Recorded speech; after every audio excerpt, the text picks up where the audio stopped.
winning the Little 500 would be the best experience of my entire college career. What's so special about the Little 500 is the tradition. It's been raced for over 60 years, and you become part of a community of riders who strive for something beyond just the regular college experience. For 61 years, the Little 500 has captivated and inspired. When you walk out on the track on race day, the atmosphere is electric. If you've ever been to the Little 500, it's just like alive. It just gives me chills to think about it. After missing first place last year by 1 second, I'm sure second place isn't what they wanted, but they've got to be proud about the way that they rode this race. Phi Delta Theta returns stronger and hungrier. In their first year of existence, Hoosier Climber nearly broke the top 10. In their second year, the sky's the limit. And no team in Little 500 history has achieved the success of the Cutters. Young on the outside, creating separation. In the 60th edition of the Little 500, goes to the Cutters. Unbelievable. Can 4 riders who have never experienced defeat bring home a 5th straight title? Live from Indiana University, this is the 61st running of the Little 500 on HDNet. Riders readying for a 50-mile race, 200 laps around a quarter-mile cinder track. The 61st edition of the Little 500 from Bloomington, Indiana. Underneath threatening skies at Bill Armstrong Stadium, we welcome you upstairs. Rich Tellini alongside Jason Sonnenborn, Dylan Casey. Dylan, let's start with you. You traveled the world riding for the U.S. Postal Service team. Give us your thoughts on the Little 5. Well, you know, the Little 5 is a collegiate bike race, but it really is important. These kids have been spending all year preparing for today, and today is going to be a day where objectives are achieved or dreams are shattered.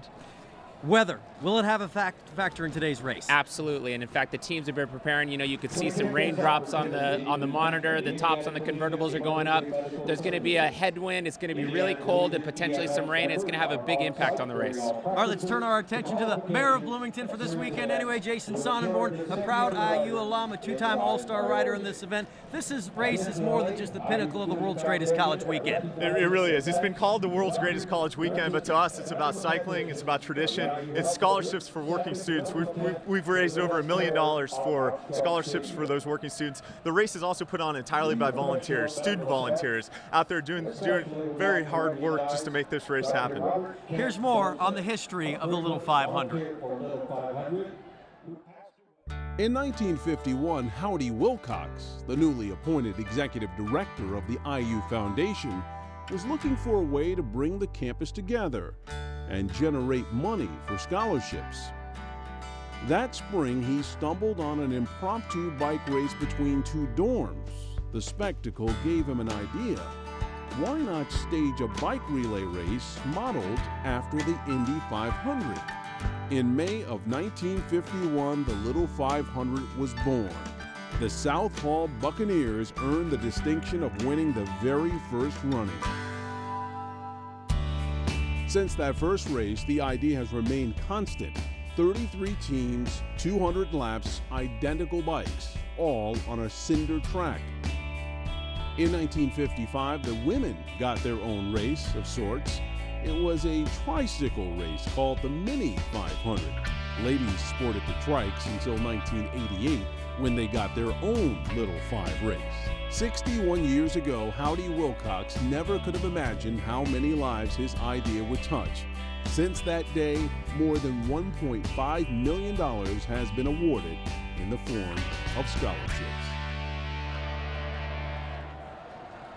All right, gentlemen, time to turn our attention to today's race. We do have a dominant team in the field in the Cutters. Yeah, absolutely. You know, they have the tradition of winning for the last couple of years. They have a really deep team. It's going to be up to them to take responsibility from the very beginning if they want to win today.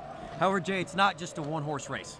It's not at all. Delta Tau Delta, they won Team Pursuit, 2 guys in the top 10 in ITTs. Delta Tau Delta is hungry. We're going to look at some of the teams from last year's race here in a minute. Phi Delta Theta is also strong, Phi Gamma Delta.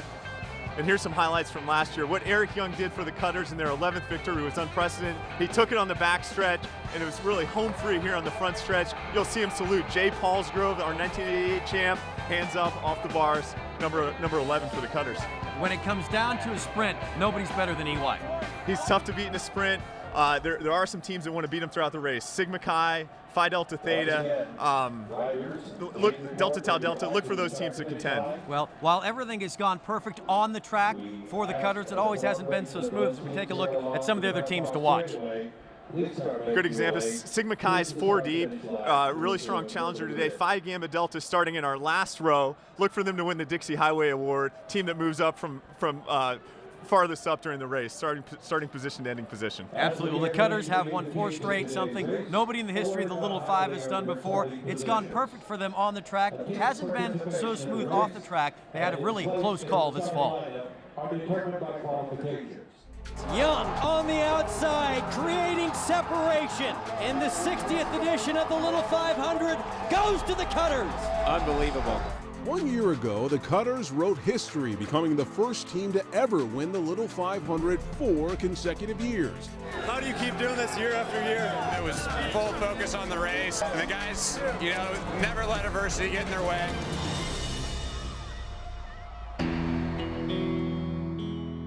Everything seemed to be going their way until one rainy October day during a routine ride along Indiana Route 446, the unthinkable occurred. We were coming into a left-hand turn and they were just going too fast, and I think they saw us, panicked a little bit, hit the brakes, and they just slid all the way through us and hit the guardrail behind us and went off the road. In a flash, 3 out of the 4 riders were taken out by a car sliding out of control. What happened is kind of like slow motion. It's kind of like, whoa, is this really happening? Luckily, the lady behind us was an EMT actually, so she was able to kind of help us out a bit. Miraculously, everyone was okay for the most part, except for 19-year-old Eric Brodell, who was critically injured and required several surgeries over the next several weeks. It definitely took about a month for any of us to get back to normal. Psychologically, it was a little hard to right away get back on the bike. Really, for what happened, I think it was the best case scenario. Obviously nobody died and everyone's back on their bikes, so it's really all you can ask for at this point. With everyone healthy again, the Cutters are focused once again on winning their 12th Little Five title. Seniors Eric Young and Zach Lusk hope to finish their career with a win, but are looking at the bigger picture. You really want to go out on top, but at the same time, I feel like we've left the team in good hands. Part of what makes this race so special is that you can only do it for your 4 years that you're in college. It makes it a very special opportunity, and so you can't really ask for anything else from this event.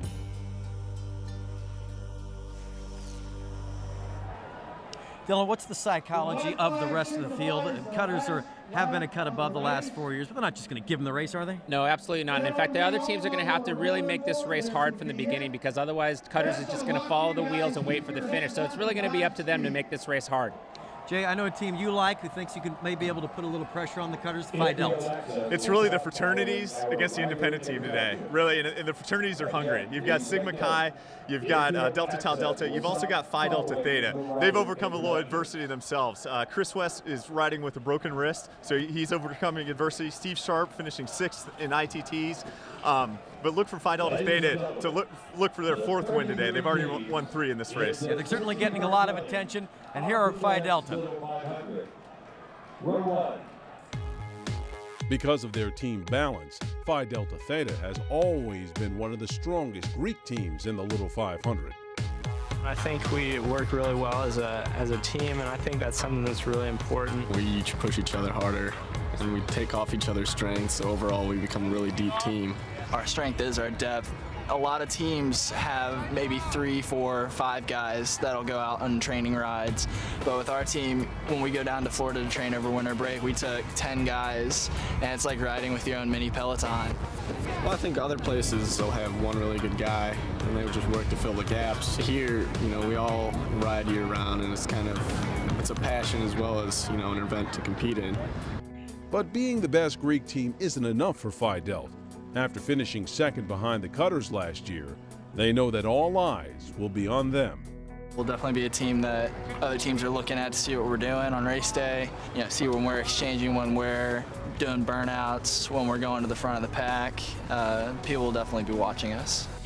It's all about being confident and knowing what you and your team have the ability to do. And I think we know what we can do. We just have to go out there and do it. Sam Gardner from Parkland, Illinois. Jacob Rowland from Canada. And there they are, walking around the track in the introductory lap. We have the three of us upstairs, the fourth member of our broadcast team. Down on the field, one of the all-time great riders in the history of the Little 500. Here's Hans Andersen with the Cutters, Eric Young. Eric, you guys have won the past 4 years in a row. You've won the sprint the past 2 years. The target's obviously on your back. What is going to be your strategy going into today? We've got a pretty strong team this year. We have 2 new guys with Zach and I returning. The weather looks pretty good for us.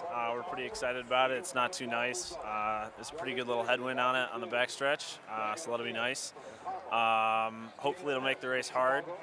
We're gonna have some fun. We're gonna, leave it all on the track, and we're gonna see how aggressive the other teams are. Hopefully everybody's out here to work hard. So, I heard you might be taking the first lap, coming around in the first turn. Even though you qualified in the second position, that you want to lead out that first lap and make this a fast race. Is that right? Yeah. I mean, it's always good early on. As I'm sure you know, it can be dangerous early on. So, we're going to get out in front early and stay up there and stay safe. And, hopefully keep the pace fast. And hopefully the other teams will help keep it that way. In 2008, it got kind of broken up with similar conditions like this. It was colder and windy. Do you think you guys can do a strategy like that before the end of the race with 30 laps to go and try to get away from everyone? It depends. Depends on how the weather plays out and how the other teams, really race their race. If it all works out, we'd love to. It's always fun to be aggressive and really leave it on the track. So that's definitely an option. Thanks, Eric. Good luck. Thank you. Biology and neuroscience, he's pretty serious about the books too. He is serious about the books. He's learned a lot about teamwork and also leadership through Little 500. In 2008, Eric came in.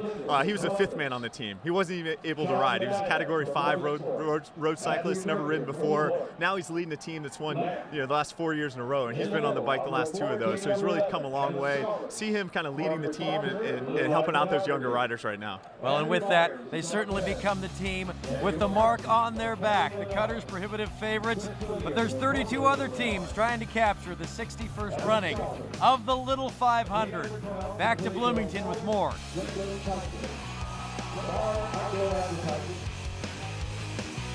HDNet's exclusive coverage of the Little 500 will continue in a moment.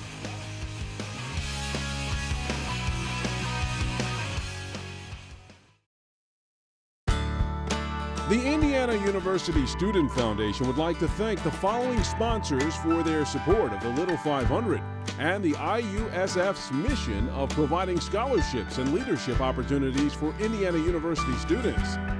B97, Pizza X, Coca-Cola, Bosch, Lamar Advertising, Blue Line Photography, Canary Cycleware, TIS Bookstore, and HDNet. Ready? Everybody getting ready for the start of the 61st edition of the Little 500. Bill Armstrong Stadium here in Bloomington, Indiana. This event has been passed down through generations. To say it's a family tradition would be a fair statement.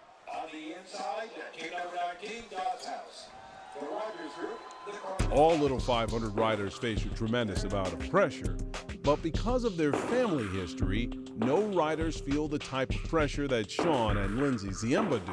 My oldest sister, Lauren Ziemba, rode for Kappa Delta in 2002 to 2006. And Lauren came this close to winning her senior year.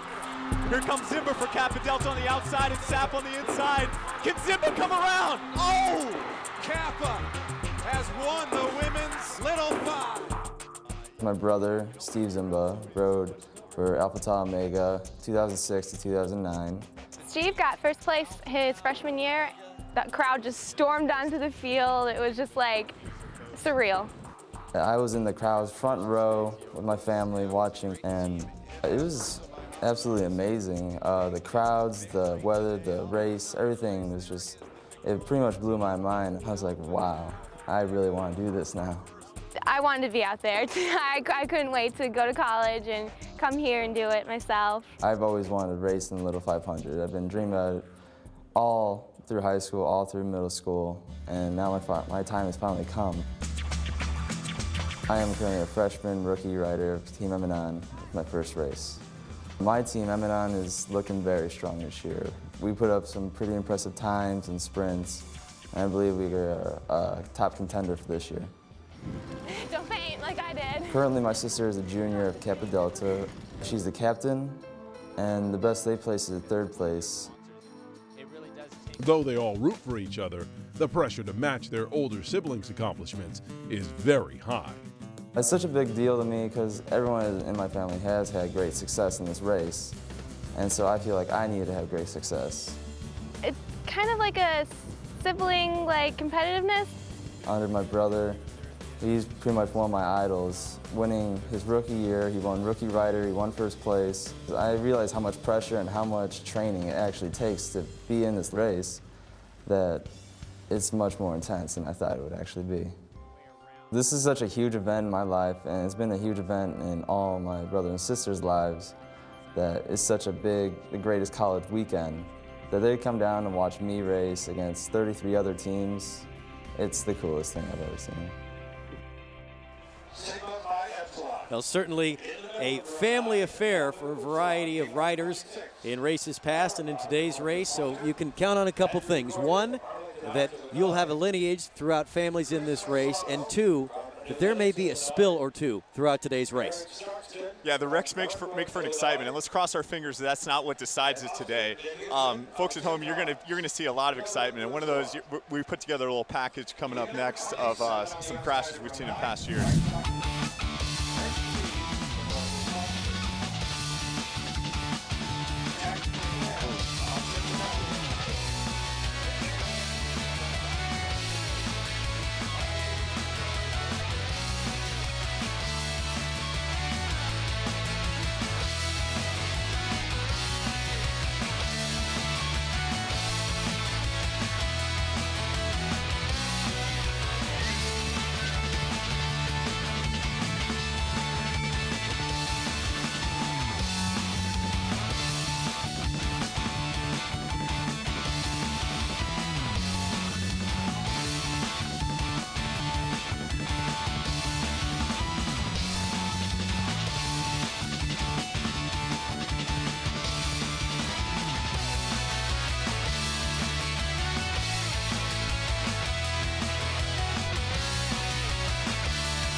Gentlemen, is just it's enough to make you look away, and then you have to look back. Yeah, it's definitely, crashes play a significant role in the race, both from a spectator's perspective, but it also actually impacts the race itself for the teams. One thing worth noting, just because you do end up in the middle of a crash does not mean you're out of it with regard to winning a race. Yeah, absolutely not. It's interesting, but this is 200 laps, quarter mile. Comes up to 50 miles, 4 riders for each team. They have to do a change or exchange the bike or the rider at least 10 times throughout the race. They're doing 10 exchanges on the old track. That was a lot more bigger deal than it is today. The 10 exchanges were hard for them. We moved to Bill Armstrong Stadium in 1981. Since then, 10 exchanges isn't that difficult for them. You're taking a look at their pits. They must do those exchanges within their pits. You'll see 2 types of exchanges, rider exchanges and also bike exchanges. All the teams, they only have 2 bikes, a little bit of a challenge for the teams. They balance out and compromise on seat height. And that can be a tricky component of the race, and if you don't do things that are within the rules, you do end up getting penalized. Certainly, penalties for a number of reasons. Things like creeping, riding in the gutter, not obeying a yellow is actually the penalty creeping that they could get. They'll serve that in the penalty box just on the other side of the start-finish line.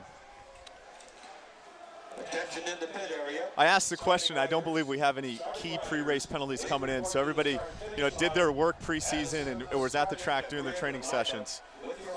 Then we talked about whether or not the weather would impact this race. You think it will have a bit of an impact, and there's a look at the radar where we are right now. Yeah, definitely. The teams are going to be paying attention to this as well, because as soon as the rain actually does hit, it's going to have a big impact on the race. So the riders are going to want to make sure they're at the front. And some of the teams may choose that opportunity to really take advantage of the fact that it starts raining. A season ago, we had a lightning delay, and so about halfway through 100 laps in, the Cutters won both heats of that event, the first part, and then they got a little break, and then they come back for the second part with that. But we will race through rain, but when lightning gets, if it does come up, within 8 miles, then that's why the race gets stopped. Last year was certainly exciting, Rich. We'd never seen anything like it. We really thought at lap 100 the race could be called. So you saw the Cutters racing for that lap 100, trying to be on front. The race was stopped. Fortunately, we were able to get all 200 laps of the race in, and the teams came back out later when the lightning died away, as Rich mentioned, and we were able to finish. Cutters taking the victory. They'll do anything they can to get the race completed. You think about how much time, how much effort, all the energy you put in training for this for a year. Nobody wants to end up with a shortened race. No, absolutely not. And the crowd certainly doesn't want to have to shorten the race either. They've put a lot of effort and energy into coming out here. And of course, we can see some of the dedication of the fans, given that it's 40 degrees, slightly raining. This crowd is definitely fired up, and it's actually one of the most exciting parts of this event. Nobody knows how to throw a weekend like Indiana University, and these kids are out here, rain or shine, supporting their dormitories, supporting their fraternities, supporting their independent teams. It's really a wonderful thing, getting people out and celebrating. 61 years of the Little 500. Let's go downstairs for today's invocation. Indiana University President, Dr. Michael McRobbie.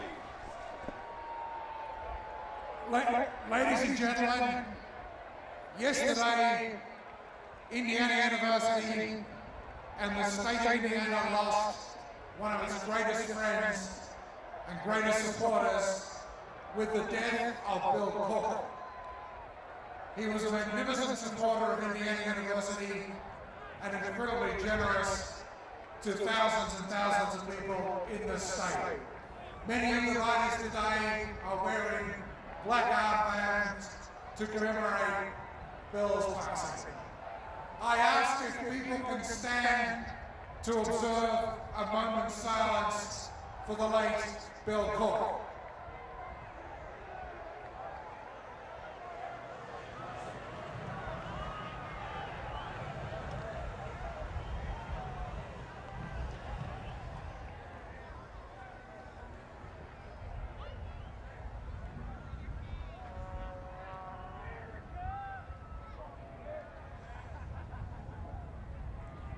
Thank you very much. Please join the IU Student Foundation in welcoming the Reverend Father Bob Keller from the St. Paul's Student Catholic Center for today's invocation. I ask us to take a moment of silence for prayer.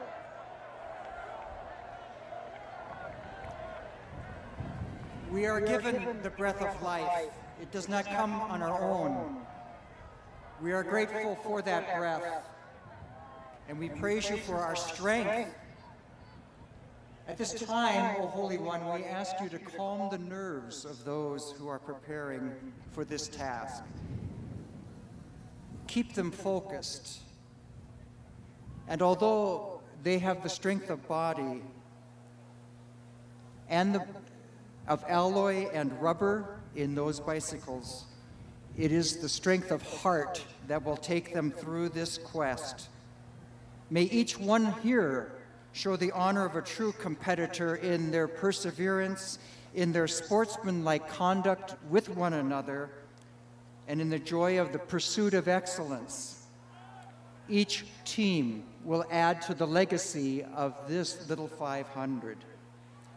So we turn to you, O source of all that is good, and make us people, make these men people of integrity after this race in everything that we say and do, that our lives, now and beyond this race, will be measures of human gratitude and humble service for every blessing that has been given to us.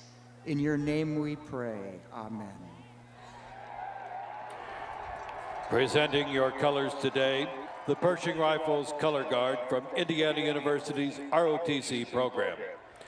IU's Pershing Rifles is a competitive drill and honor squad that consistently receives high marks in national competition. Please join our riders and coaches in celebrating America's freedom, those who now protect it, and to honor those who have made the ultimate sacrifice.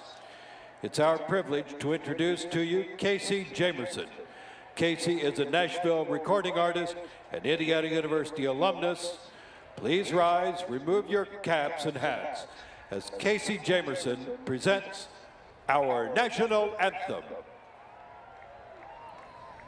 Oh, say, can you see by the dawn's early light what so proudly we hailed at the twilight's last gleaming, whose broad stripes and bright stars through the perilous fight o'er the ramparts we watched were so gallantly streaming, and the rockets regular, the bombs bursting in their gay proof through the night. Their flag was still there. Oh, say does that star-spangled banner yet wave o'er the land of the free and the home of the brave. Casey Jamerson.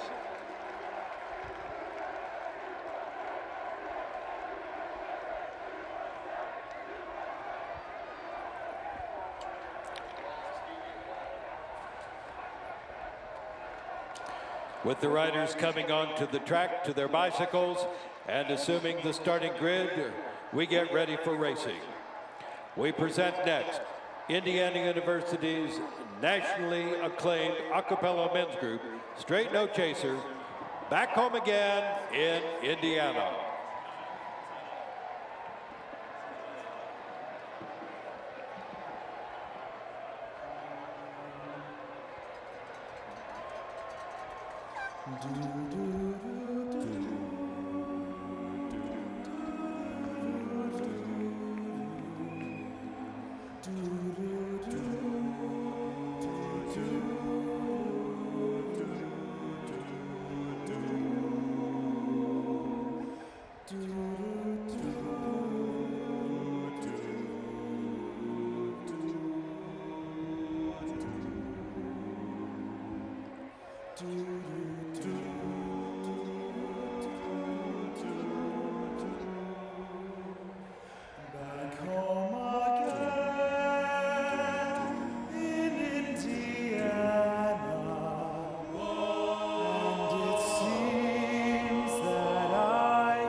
Then I long for my Indiana home. back home again in Indiana, and it seems that I can see the gleaming candlelight still shine through the sycamores for me. The new moon hastens all its fragrance from the fields I used to roam. When I dream about the Wabash, then I long for my Indiana home.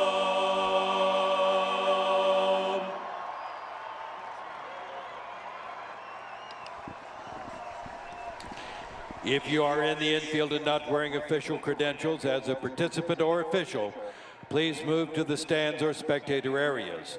Only properly accredited personnel are permitted in the infield. We welcome now to the platform today's race starter, Indiana University men's soccer head coach Todd Yeagley, along with Indiana University Vice President and Director of Athletics, Mr. Fred Glass.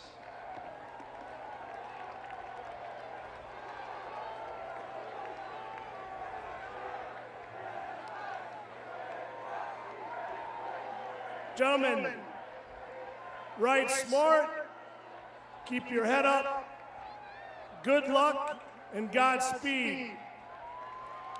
Now, the words we've been all waiting to hear. Gentlemen, mount your Schwinn bicycles.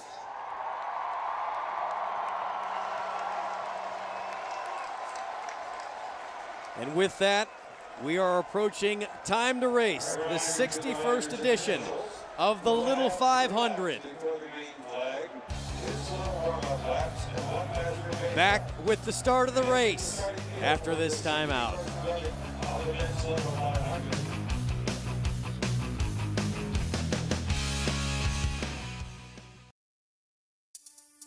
You hear all the stories, but you don't really experience it until race day. To watch this university rally around such a simple event is just truly amazing. You train all year, all semester for one day, and knowing that this is your last chance, this is one day, I think it's really gives you a reason to give it your all and leave all your efforts out on the track. Just hearing the national anthem right before you race and hearing that riders mount your Schwinn bicycles, you just get the chills. Seeing all the fans going crazy, it's amazing. You really got to reach down and get your inner child out and just think you're not afraid. Once you get to race day, it's just that excitement, that fun, that adrenaline. And you'll pay many bloody elbows to get there, but they're all worth it. Pace car out in front of the riders. 2 more laps to go before we begin racing. Yeah, this is really the hard part of the race too, because while they're not going fast or pedaling hard, they have to go through all of the kind of pomp and circumstance at the beginning of the race and try to maintain their nerves. It's really important too that they don't waste a bunch of energy right now. 33 teams. Sigma Nu wearing the green jersey with the pole position cutters in yellow, signifying last year's winner. And Sigma Chi rounds out the first 3 out in front. Do you expect, Jason, a quick start to this race? I think it will be a quick start. In down weather years like this, guys need to get that energy level flowing. They need to get the heart rate up. So I think they're going to go hard from the start. Sigma Chi is capable of that. Cutter's starting on the front row. All those things, all those signal to me that it will be a fast pace from the start. We'll be watching lap times up here. Without question, the man in the middle right there, Eric Young, he is the best sprinter in the field. Yeah, and in that second row, I saw the teams kind of chatting before we got going. You had Phi Delta Theta, Delta Tau Delta, and Black Key Bulls. They're thinking about how, it's a field against the Cutters at this point in time, and they're talking to each other, figuring out what can they do to take the advantage away from the Cutters. Cutters have been in existence for 27 years. They have 11 Little 500 titles, trying to win 5 straight this afternoon. Yeah, no question Cutters has the tradition, the history. They have the confidence coming in today. You know, it's going to be the other teams that are going to have to risk losing in order to have the opportunity to win, because otherwise Cutters is just going to walk away with this race like they did last year. Jason, walk us through a little bit of the qualifications and activities that are going on leading up to today that actually set the grid. Yeah, qualifications are really important. You want to start up front as the guys are starting to pick up their speed here. Qualifications are 4 laps, and it's the fastest 4 laps signify your starting position. So Sigma Nu with the green jersey, they qualified first, and so on. The riders head around turn 3 and into turn 4. And if all looks good, they'll get the green flag. And they do get the green flag. 61st running in the little 500, and Eric Young's off to a fast start. Young bolts out first. And you got Sigma Chi falling on their wheel. Phi Delta Theta in 4th, Delta Tau Delta, and Beta Theta Pi sliding in behind them. What a quick start.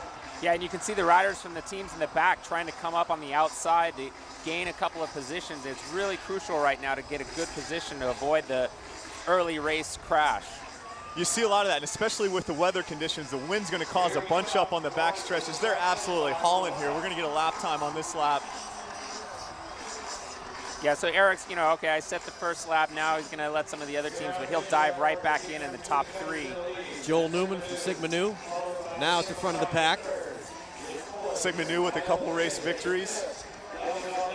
Excited to be on that pole position. You can see somebody coming from the back row. That's team number 17, Phi Kappa Psi, a team with 7 victories, saying we want a piece of this action. We're going to get up front. Keep your eyes peeled during the first 10 to 20 laps of this race. And that's a 36-second lap, a fast lap early in the race with this windy of conditions. They are really moving at this point in time. Yeah, so for the folks at home, on the back stretch is actually a headwind, and on the front stretch it's a tailwind. And right there, that's the point, Dylan, we talked about it bunching up, and you can see it go 10 or 12 wide. That's when it really gets dangerous. Fiji among the top 5.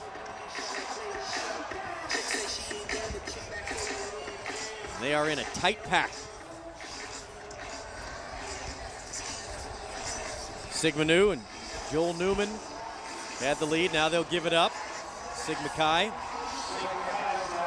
Andrew Morrow on the bike, the junior. Andrew Morrow, a good ITT run this year, finishing 9th. Sigma Chi 4 deep, trying to renew some of the tradition that they had in the 1990s. The moisture that we've had in Bloomington the last couple days actually helps the riders with regard to traction on the track. The track is in excellent condition for racing. It's down there, it's like a compact concrete surface. Just the moisture does so much to make this surface fast. Let's welcome in Hans Arneson for his thoughts on the start of this race. I'm watching Phi Gamma Delta pit, Fiji, and they did a great job starting this race. They're in the last row. They actually qualified 32nd because of a second attempt at qualifications that they had to take somewhat conservatively, but they picked their way through the pack, and they're riding in 4th place right now. In a moment, Eric Young still bolting out in front, has the lead for the Cutters. Phi Delta Theta in 2nd. Phi Delta's really had a good spring as well. I think that's Steve Sharp on the bike for them. Team number 4, Sigma Chi, the team in black. Oh, and Grey Goat Cycling really getting it on the inside. That's team number 12. He's digging deep, trying to edge people off, knock them out, move up a couple positions when he can.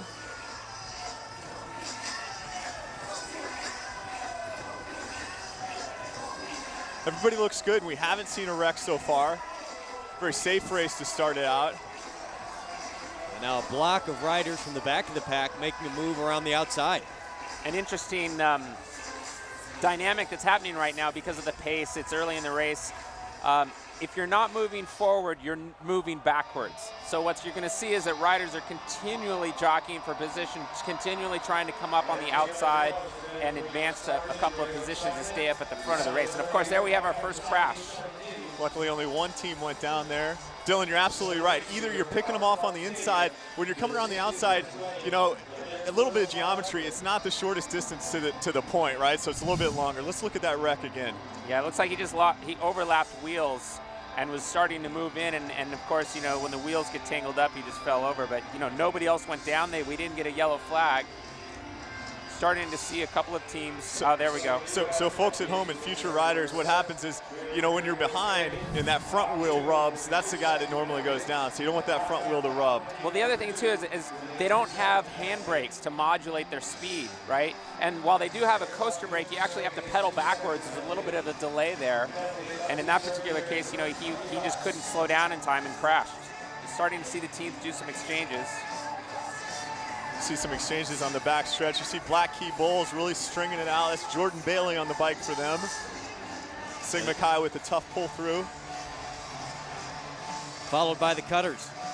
No, that's right, Dylan. I mean, that's one of the things that makes this race so unique. No handbrakes, riding a 46x18 gear with a coaster brake. Right. So you're right. So that increases kind of the bike handling that goes into it in those wreck situations where you might get a little bit of a rub.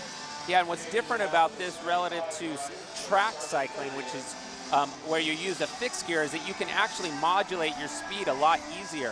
Whereas with these bikes and the coaster brakes, it's really hard. I can see a Sigma new rider out looking for an exchange. That's our pole team there on the outside. He doesn't have a big gap, but he is going to come in off the front. Joel Newman will hand it off to his brother John Newman, so the senior to the sophomore. You know, and to execute the exchange perfectly, you want to put your teammate right in at the back of the peloton or the bunch as they come by so that you don't have to exert a bunch of extra effort. And that was quite good. That was a good set for the Newmans there. You can see why they qualified first, you know, coming right back in on the back of the pack right now. Jason, you've broadcast this race now for a decade. In your memory, what team came away with either a victory or a top three finish that was a big surprise because they didn't come in with a very good qualifying time? Whew. You're picking my brain right now. I'm going to get back to you on that, Rich. I was just wondering if anybody jumped out to you. Well, we've had a couple winners that we didn't expect. Corleones in 2002, Gafambi in 2003, independent teams that came from fraternities that kind of really hopped up on us. Dodds win in 2005. That was really tremendous. So for those who don't quite understand the history of the Little Five, it's not unheard of to have somebody come from the back of the pack and think, wow, where did they come from and win on race day? It's not, and now that I think back, in 1989, Shinzano, I believe, started in the 15th to 25th position, and they came on to win the race. So Shinzano, an independent team, and I think that was the team that's moved up the most. So even though you've been out of school for a few years, I just knew you'd know the answer. Well, we used to sit around and watch old race films. That's what the Delta Chi and the Cutters guys trained me on, was getting up to speed on history. You can learn a lot. And some things don't change, and that's the great thing about this. 61 years, they're still riding the same gear, the same bikes. It's still the concept that Howdy Wilcox started in 1951. Beta Theta Pi with an exchange. Beta's great exchange there. I referenced Gafambi earlier. Beta's coming from Gafambi roots. John Grant coaching them. How about we put you on the bike here? Well, so you can see bringing it in, what you're thinking about is, where is my rider in the pit? He's a couple steps out of the pit, right? He's looking for that position, that locked arm, and he picks it up with his right palm. You can see the guy getting off. When you're getting off, you're just trying to stay up. Now his hands are up and he's out of the way. Now, rider coming in, he's picking his teammate out, and he's setting up. Right arm's out, starts to coast. Right now the rider's running, grabs in his right arm, couple steps, and that leap of faith, Dylan. And the leap of faith, it's got to go well for you. In the old days, what they did was they stepped on the pedals first. Now you see the guys just kind of no holds barred, jump right up. Sometimes it doesn't work, and when you see sunshine, that's not a good thing. No, that's well put. When you're looking at the sun, sure, I'm probably on my backside. Now it looks like Eric is actually, attacking off the front, but what he's actually probably doing is getting ready to set up for an exchange. He's bridging. Okay. Testing those legs a little bit. Looks really powerful when he stands up. I got a chance to ride with him earlier this week, and how fit he is really just amazing to me. Somebody that came into the university not as a cyclist, and to see him on the bike now. Well, one of the good stories, Eric Young, and there's just so much attention placed on the cutters, and when you win 4 straight little 500s, and in 27 years of existence you have 11 titles, you get the spotlight. You get a lot of it, and it's not always positive, but you know, he has nothing to apologize for. No, he's a competitor, and he's won all kinds of races around the Midwest and collegiate cycling national championships last year, but he's really done it the right way, and that's coming into the race, never riding before, and kind of moving up through the ranks. It reminds me, though, the race is a lot more than just a cycling event. You know, winning means so much, but it's also about participation. 45 teams attempted to qualify this year, Rich, which is really unprecedented. So that's over 180 riders out here wanting to participate in this race. Only 33 of those teams made the race. Bryce Brookshire got on the bike, Sigma Nu. Yeah, really good exchange on Sigma Nu.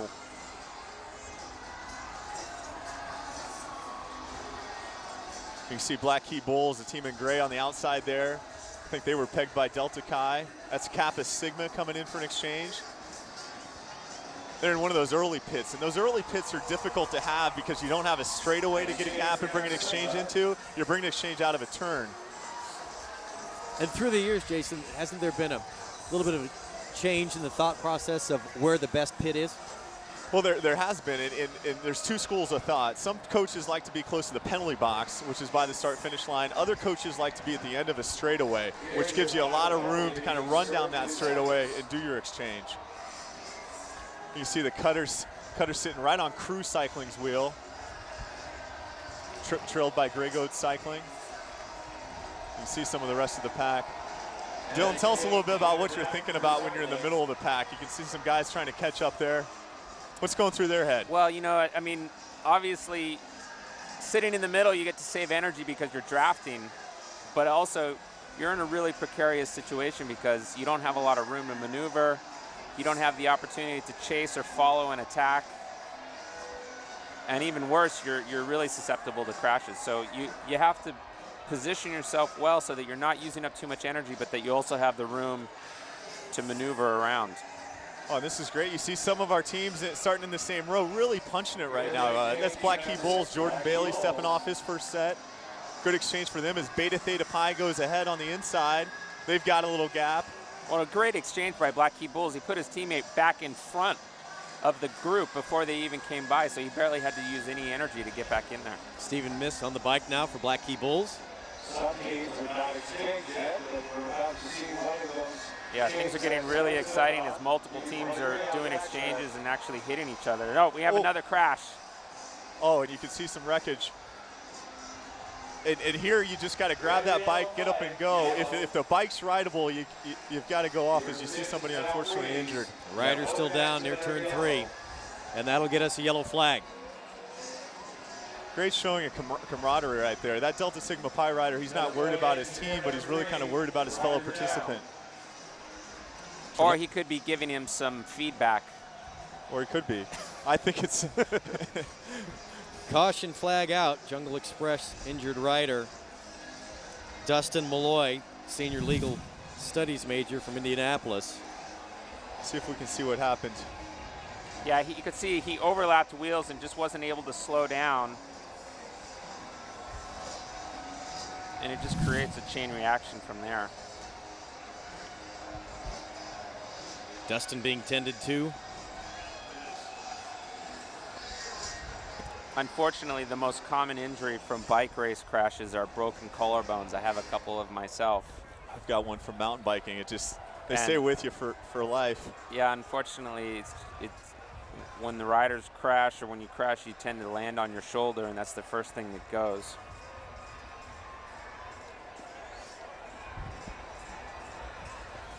So they'll take the young man to the infield medical tent.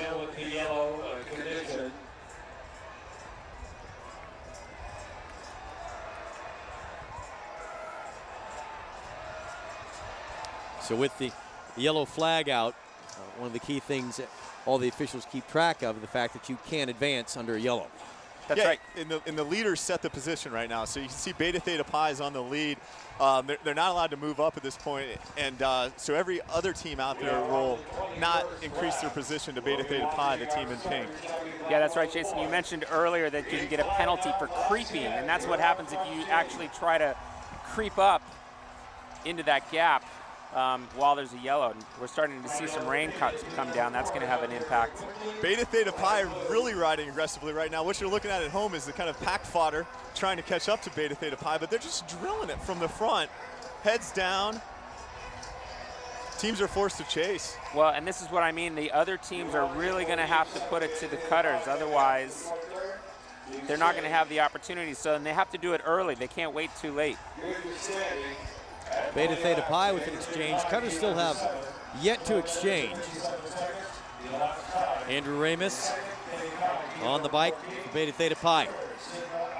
So one of the things that we're seeing is that the rider, when the rider that's on the track is going to come in and do an exchange, will actually try to accelerate in front of the bunch to kind of give their teammate a little bit of breathing room when they jump back in, and that's what we saw with Andrew here with Beta Theta Pi. But every once in a while, and then what happens as a result of that, the rest of the bunch will kind of let that rider go because it's like, oh, okay, they're just doing an exchange.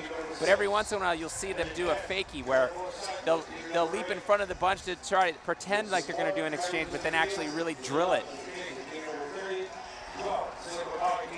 And there's something to the kind of the exchange strategy that goes on. Teams lose a little position every time they do that exchange, but they're also picking up a fresh rider, so they have to think about when to do an exchange kind of in relation to the other teams on their lap. Sigma Chi is going to come in for an exchange, and they lost a little bit of ground on the backside. So we check out the pack. Rider went down before getting back up, and the pack is separated a bit from Sigma Chi, who started in row 1. There's Sigma Chi. You can see Sigma Nu on the front, Delta Tau Delta in red. That's our winner of Team Pursuit, a very balanced team led by RJ Stewart. That's Phi Kappa Psi coming in for an exchange. Good one. You see him picking it up aggressively. Bam, coming right into that pack.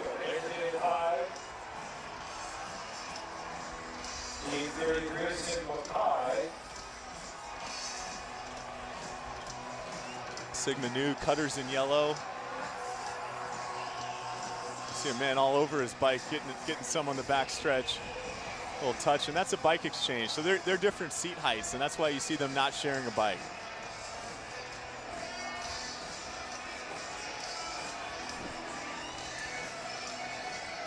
Sigma Nu letting it all hang out there, Dylan. I like to see that, you know, tongues out, mouths wide open, just getting it in for an exchange for his teammate. Nice exchange again for Sigma Nu. Yeah, great exchange by Sigma Nu. You know, we noticed that Cutters hasn't done an exchange yet. Eric Young's still out there for the first 25 laps of this 200-lap race. And that's a particular tactic in the Cutters strategy. Grey Goat Cycling. Looks like they're going to come in for an exchange. They're coming out of turn 4 for that exchange. It's a tight stretch, and you've got another team doing an exchange right next to them, Evan Scholars. Let's see what happens here. Oh, that's common. The man getting off the bike, you know, this team's got to talk to each other and give each other room. Some of the fun in the little 500. Evan Scholars, a team on campus. They're scholarships for caddies is the story behind Evan Scholars. They're a house on campus, and if you've caddied in high school, you can work your way up through a scholarship in college. Bike race. That's great. You know, we see Eric sitting second wheel for most of the day, and it's a great position to be in because as the other teams are putting out effort to do an exchange, he just kind of follows the wheel, and then when that rider pulls up to do an exchange, he kind of sits up and lets the next rider come forward. It's a good strategy. You see Eric on the front, but maybe not punching it too hard. A little bit of a push for Young to catch up to Sigma Nu. And as you pointed out, Dylan, he sets back right there and a move on the inside. Yeah, and he's really just following the wheels right now. And he's using the other riders to stay up in the front. So what's fun for me right now is, one, I'm going to do lap times. 2, folks at home, these guys are riding huge sets. Eric Young and RJ Stewart from Delta Tau Delta, I think Steve Sharp from Phi Delta Theta, they've ridden 28 lap sets on their first set. That's very, very significant. What they're trying to do is eat up a lot of laps, but there's just huge sets to start out with. You see a lot of the other teams exchanging, but top riders for those two teams staying on the bike. Yeah, and as we see the group kind of slow down here, some of the riders that are straggling off the back have the opportunity to regain contact. Eric continuing to just set the pace right at the front, stay out of danger. Delta Tau Delta in second right now. Phi Delta now gonna look for the lead on the inside in the light blue shirt. And Sigma Nu in green takes the lead.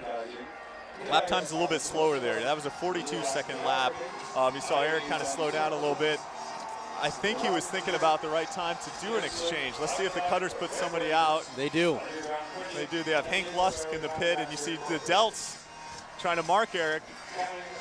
Doing a good job of marking Eric. You can see where this...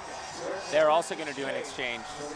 Yeah, you can see where pit position comes into play. Delts queuing off the Cutters. Both good exchanges for two of our top teams. Let's go down to Hans Arneson. Pit with Cutters coach Jim. Jim, we just saw Eric get off the bike, and it's been lap 30. I mean, you're going to use him this aggressive in the beginning of the race. What's the strategy going forward if you're using one of your top spinners so early so often? He's very fit. We can use him all day long, really. He's got plenty of fitness. We just want to make sure he's out there and get us deep into the race so it's safe. All right. We just saw Zach Lusk go on the bike, is that right? That's right. Zach, three-time rider. He's our second guy. He's out there right now. All right, and you got two rookies you're going to put in third and fourth? That's right. Two rookies are very experienced. Everyone's really fit. We're going to have a good day. All right, good luck. Thank you.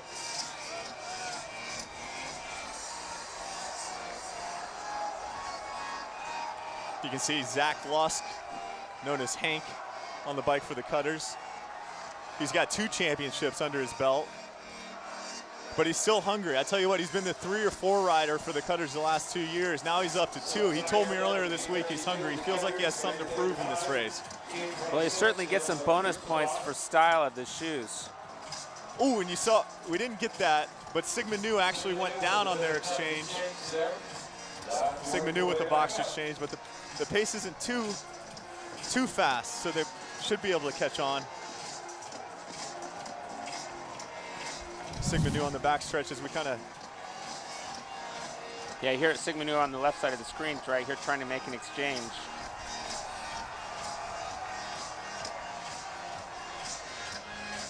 The HGNet guys are working hard. I think we just missed that. What happened was just a botched exchange, but he got right up.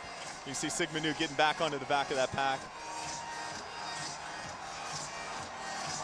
Yeah, now, you know, he's going to have to really work his way back up to the front right away. Okay, I think we've got another look. As you can see that Sigma Nu exchange. Oh, it looks like he just kicks the front wheel out into the guy getting on the bike. That'll leave a mark. But either it's a pedal or a wheel. Either one of those will hurt. The riders have strung out a bit.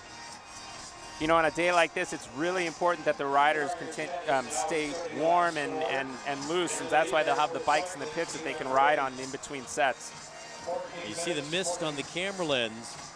Temperature in the mid to high 40s. Yeah, it's definitely a nice spring day in Belgium out here. You know, you'll see some of the riders wearing full leg warmers and arm warmers, some of the riders just wearing shorts. That's Black Key Bulls, team number 6 going in for an exchange, it looks like. When the Cutters raced away with their first title back in 1984, it shocked many and opened the door for independent teams. Last year, Hoosier Climbers entered the field as one of the newest independents, finished an impressive 11th. In their second year, they hope to take a page out of the Cutters history book, become another dark horse to win the Little Five. In their inaugural year, Hoosier Climber hoped to crack the top 10. They fell just 1 spot shy, but with 1 year under their belt, it's top 5 or bust. We were able to evaluate how we did last year coming into this year, and we know that we're better, so we know we can have higher expectations. In the Little 500, most teams have generations of experience to pull from. That makes the learning curve pretty steep for riders trying to build new programs. Good luck to you, sir. Good luck to you. I will need it. It's hard. You come out here and you learn something every day. I watch the good teams and just see how they're practicing. We definitely are behind in just knowing what we need to do, but it's just harder work to try to be at that level. To get to that level, Hoosier Climber knows they'll have to eliminate the mistakes that plagued them last year, and at times this year. Case in point, just days before quals, a botched exchange in practice knocked senior Chris Wood out of contention. I fell and got a huge gash in my knee. They had to tweezer a bunch of the rocks out of my knee. I had to go to the hospital and had stitches and couldn't do quals. With so many veteran teams steeped in experience, these riders know they'll face an uphill climb, but they'll forge ahead knowing they're closing in on the top. And it's a lot to go up against, but I think we're trying to come out here and show that if you put a team together and you work really hard and you get a good program together, you can be competitive in this race.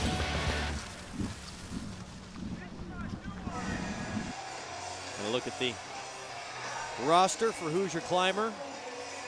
It's a different twist. It used to be dominated by fraternities in the dorms. And now you see some new teams who come in and can make a little noise quickly. Yeah, you know what was interesting to me is he mentioned they watch the top teams in practice. So either you have coaches and alumni with a lot of tradition and a lot of knowledge, or else you're kind of learning from the better teams. And you can see their strategy was to watch and to learn. Christopher Wood on the bike, and now back to the front of the pack. And actually, there's a gap here. We'll see if we can get this, but you've got Beta Theta Pi off the front a little bit. I'm going to say 150 meters.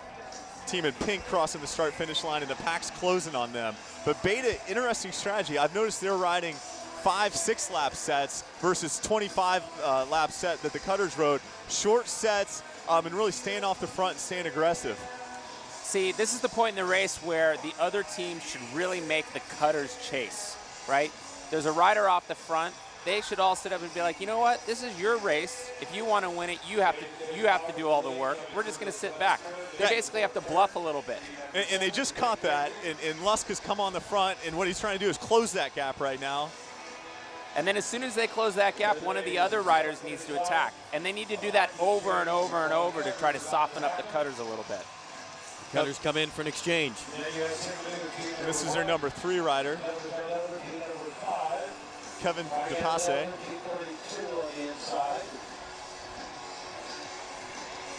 Nicknamed Honey Badger. That's after a very aggressive animal in the jungle that they found for him, because he rides with some resilience. He finished 4th in ITTs. He's coming into the race strong. As you look at the Delta Tau Delta rider, team number 5. They're back on the front, so that's our leading team right now. Delts and Phi Delta Theta also coming in for an exchange. Yeah, James Codright was going to do an exchange, and then they bypassed on it, and he sprints back out to the front. Well, you know, maybe that was a little bit of a tactic there. I'd really like to see some of these other teams start to employ some aggressive moves like that to really put the pressure on the Cutters. Otherwise, oh, I love to see it, Dylan. You love to see an aggressive racing style in a fast race, and that's what Delts and that's what Beta Theta Pi are doing right now.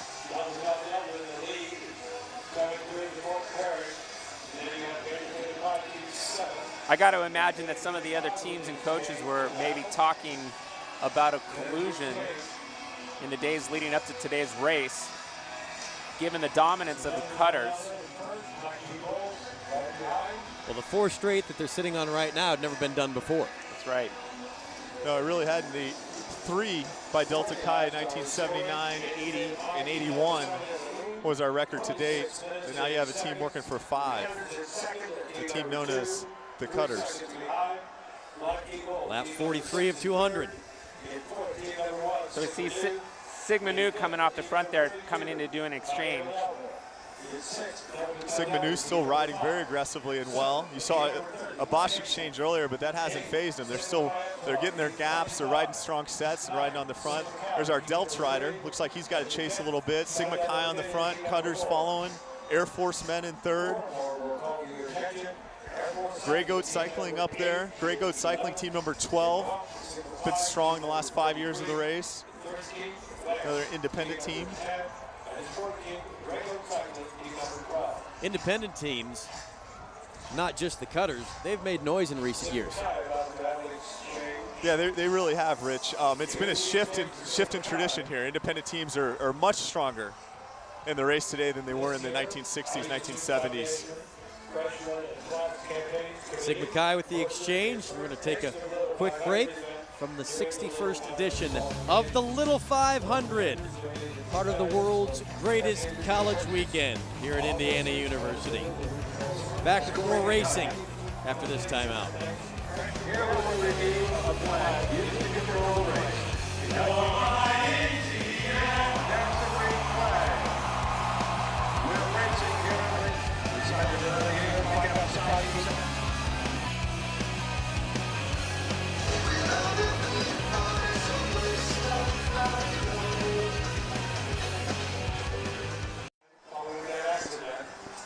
Welcome back to the 61st edition of the Little 500 big events. When we stepped away, the Cutters involved in a crash. They're about 3/4 of a lap down. And you see Phi Delta Theta knowing that the Cutters are ready to be caught. Phi Delta Theta is really pushing the pace. We're going to get a chance to see what happened on the backstretch. It's Kevin DePass on the bike for the Cutters, followed Black Key Bulls. Yeah. Looks like he rubbed a front wheel, went down, taking also Sigma Chi, Delta Tau Delta, Beta Theta Pi, Air Force Men. A lot of our top teams going down here early. Had to break his bike, and then his teammate had to come up and actually do the handoff. So it looks like he had an unrideable bike. He was able to run it until Zach Lusk got and met him out on the track where he was. Well, he had tried to get back on the bike, but it was unrideable, and so the Cutters, your 4-time defending champs, down in the race right now. That's right, Zach, and then actually Zach came in and they put Eric Young back on the bike. So Eric's on now. He's got about a 200-meter gap actually with Sigma Chi to avoid being lapped by Phi Delta Theta, team number 4. Phi Delta Theta riding really aggressive right now, not waiting for any help, but looking to take that lap. It's going to be tough to do that against Eric Young. Could this backfire against the Delts? No, not at this point. They've got to be as aggressive as they can. Brian Drummy, their coach, is doing the absolute right thing. He doesn't care if the group's with them or not. They're riding aggressive, and they're going to try to catch on and get with Sigma Chi and the Cutters. What a race so far. What a race. And this is what it is. This is what Little 500 is. Really, anything can happen out there. Trying to stay out of trouble. You need to ride on front. The Cutters were riding 3rd position there, which is good position, but just made a mistake on the bike. Yeah, a little lapse of judgment right there. You know, he overlapped wheels, wasn't able to adjust the speed, and immediately crashed. Oh, you can see Phi Delta Theta really giving it all right now. All over that bike. Sven Gartner turning the screw on the field. Well, you know, I can see that Eric is really taking some time, and the gap is actually increasing. They don't want to give up that lap. And with Sigma Chi with him, Eric hasn't offered Sigma Chi to pull through yet. You can see Jordan Bailey for Black Key Bulls. They're still on the lead lap. Yeah, and these guys are all going to work together because they, too, want to take a lap out of the Cutters. Phi Delta Theta doing an exchange. They're our leaders right now, team number 4. You know, and really right now at this point, since he couldn't close the gap to Eric by himself, Phi Delta Theta should just work together with Sigma Nu, Black Key Bulls, and everybody else to try to take that lap out of Eric. Well, it's going to be interesting. Right now, there's a little gap. You look at Air Force Men. I'm sorry. See if we can get the camera on Phi Delta Theta and the Cutters. Here comes. There's the Cutters, right? Yeah, and Eric right now, he just has to do a time trial. He has to just go flat out as hard as he can to try to get that lap back. And folks at home, the gap has really opened up. Cutters are avoiding being lapped at this point. Now they've got, I'm going to call it a 1/4 of a lap lead, and they've got 2 strong teams with them. So it's the Cutters avoiding getting lapped with some other very strong teams, Sigma Chi in black and Delta Tau Delta in red. They need to pull through and help Eric Young right now. Neither one of those teams wants to be lapped either. Yeah, these 3 teams right here need to work together because they could really take Cutters out of the race. If they're able to bring Eric back, they could completely eliminate them in the first quarter of the race. Phi Delta Theta are leaders. We're going to try to get a view of this shot will show you the gap. If we can see through the rain, huh? Right here.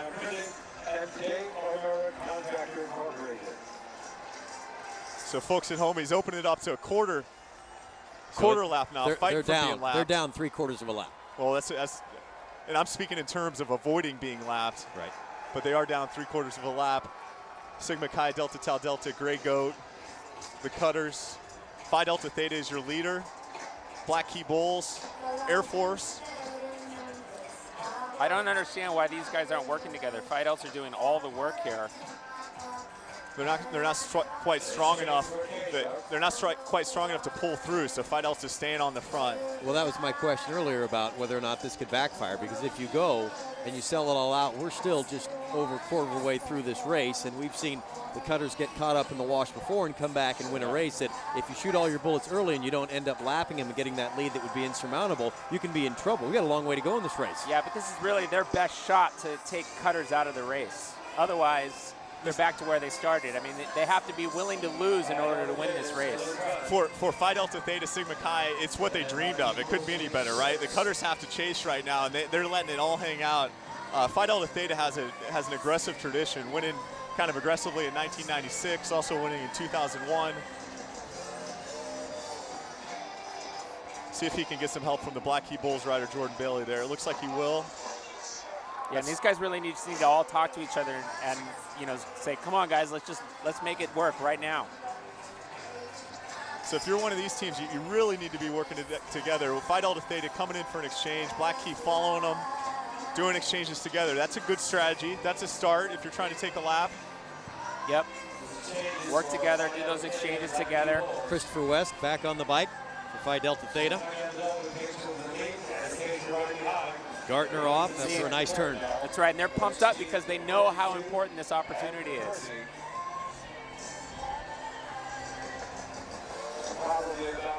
Watching Eric Young, he's gotten together with some of the other riders that were involved in that crash, and so now they're working together to not get lapped. Those are your 4 top teams as they come through this fourth turn, this sprint court, with the start finish.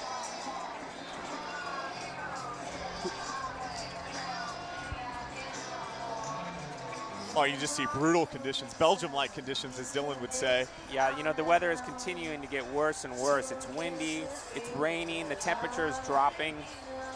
The temperature is dropping. Yeah, without a doubt. You can see Sigma Nu, I believe they're close to the lead group, our pole position team.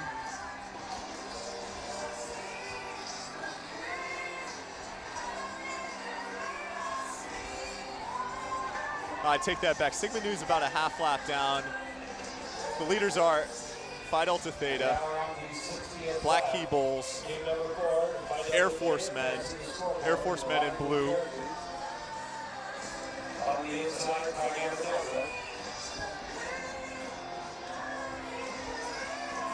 Let's make it Black Key Bulls in the lead. And Phi Gamma Delta is in the mix. Team number 28.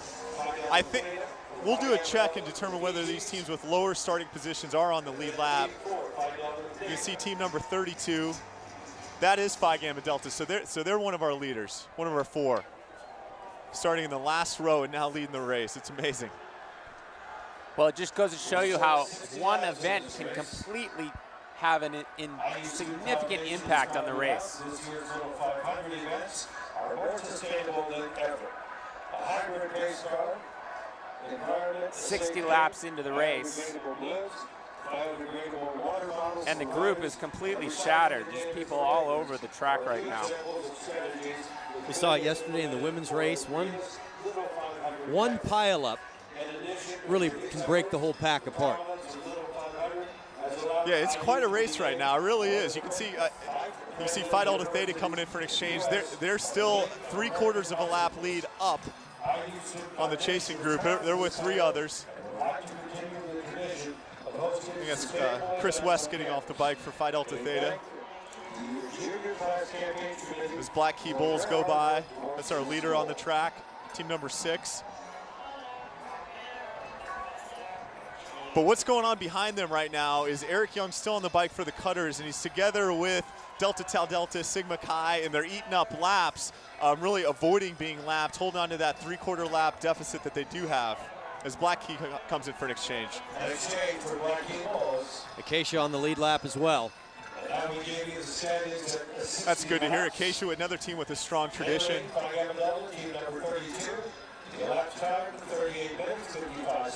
You know, you see the group here where Eric from Cutters, and they're starting to slow down a little bit. And at the top of your screen, you see the riders on the lead lap.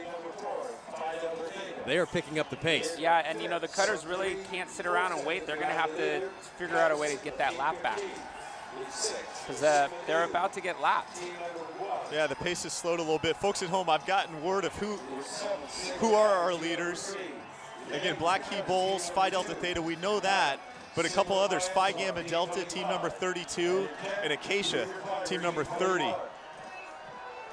Well, they're seconds away from taking a lap out of the Cutters. Oh, that'd be absolutely tremendous. You can see team number 30, Acacia, just digging deep right there, trying to catch on. Black Key Bulls, Phi Delta Theta. Another look at how the Cutters, your 4-time defending champions, ended up on the verge of being lapped in the 61st edition of the Little Five.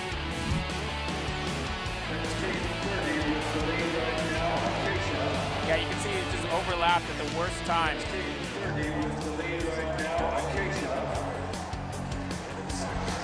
And then the carnage of getting run over by a bunch of other racers. Yeah, he completely tacoed his rear wheel. Mayhem on the infield. The teams are doing the right thing by getting back out. When we come back out of this, I want you to know that some of our favorites, Delta Tau Delta, the Cutters, Sigma Chi, they have been lapped. Phi Delta Theta, Acacia, Phi Gamma Delta have taken a lap. Black Key Bulls. See some of the riders out there already showing track trophies, a little bit of blood and some cinders embedded in these. Quarter-mile cinder track. Eric Young and the Cutters in the yellow jersey, a lap down within that pack. Well, this changes the entire race. I'm a bit surprised that teams as strong as those teams let them catch up and take that lap. Certainly they were getting that information, but the teams do have a lap now, or the group's all together. The Cutters will do an exchange.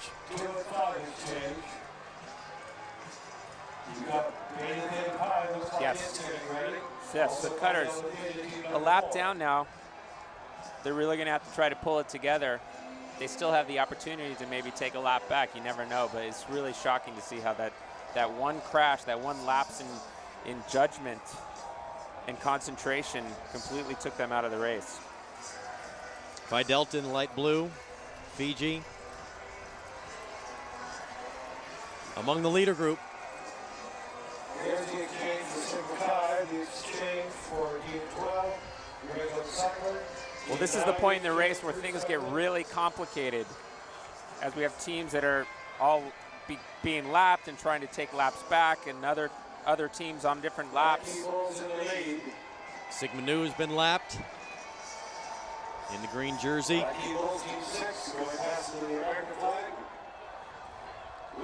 So you can see Black Key Bulls, they're our leader. It looks like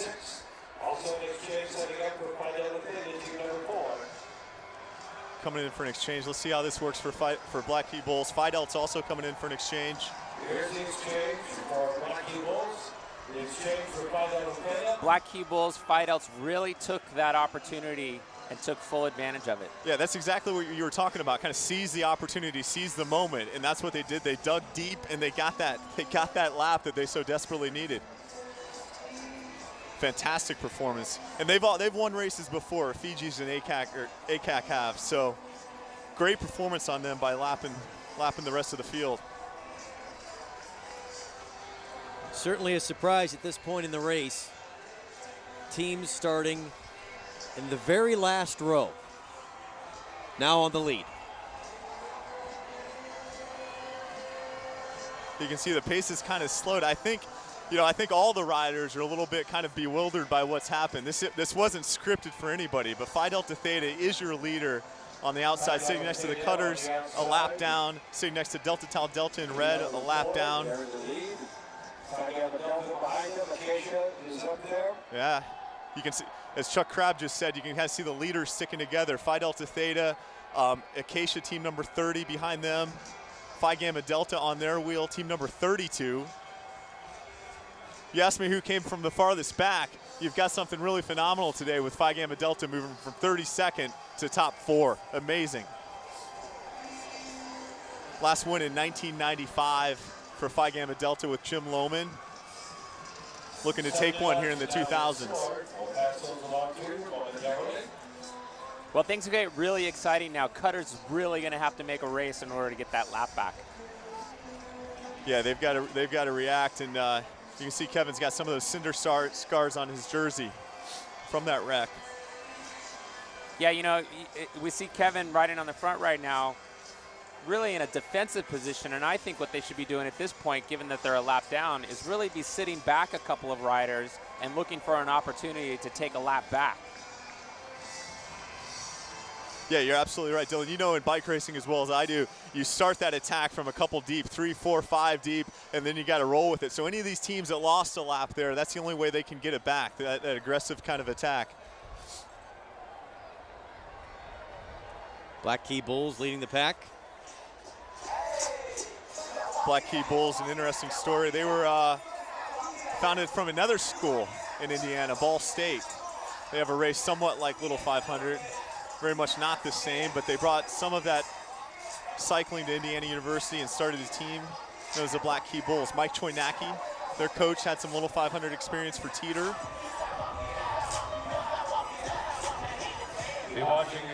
You know, I think the Cutters should consider collaborating with one of the other teams that's also a lap down and doing what we call the two-man attack, and where they actually attack at the same time and work together, because right now, if they don't do something interesting, they're just out of the race. I think Acacia's coming in for an exchange. Folks at home, you're going to get to see a signature look at an Acacia exchange. We call this a ghost exchange. He's going to hop off the back of the bike, let it fly, and somewhat successfully make that exchange. No other team does it like that. I'm not convinced it's very fast, but you see something that no other team does. And when done right, I suppose it can be quick. Well, it certainly looks good, and you know they get the style points for the day. They get style points, and they're on the lead lap, fighting for a victory. I don't think they've had a victory since 1991 with Pete Nover. So you've got a real upset in the making here today.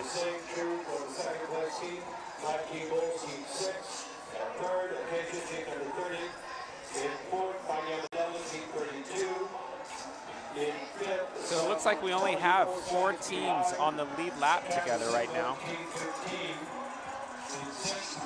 Phi Delta Theta, Black Key Bulls, Acacia, and Phi Gamma Delta. I don't think we could have predicted that at this point in the race we'd only have 4 teams on the lead lap, 2 of which came from the very back of the grid. Yeah, it's great. It's really been fun racing. And that is what makes it enjoyable, is the unknown and the unexpected. And we certainly have that right here today. Cutter's coming in for another exchange. Oh, and it's kind of mayhem there on the front stretch. You got 3 teams doing rider exchanges. None of them extremely quick, but good exchanges, complete exchanges. You see Kevin getting off the bike for the Cutters and Black Key Bulls. Great set, one of our leaders. I think that's Daniel Kinn on the bike, a sophomore from Carmel, Indiana for Black Key Bulls.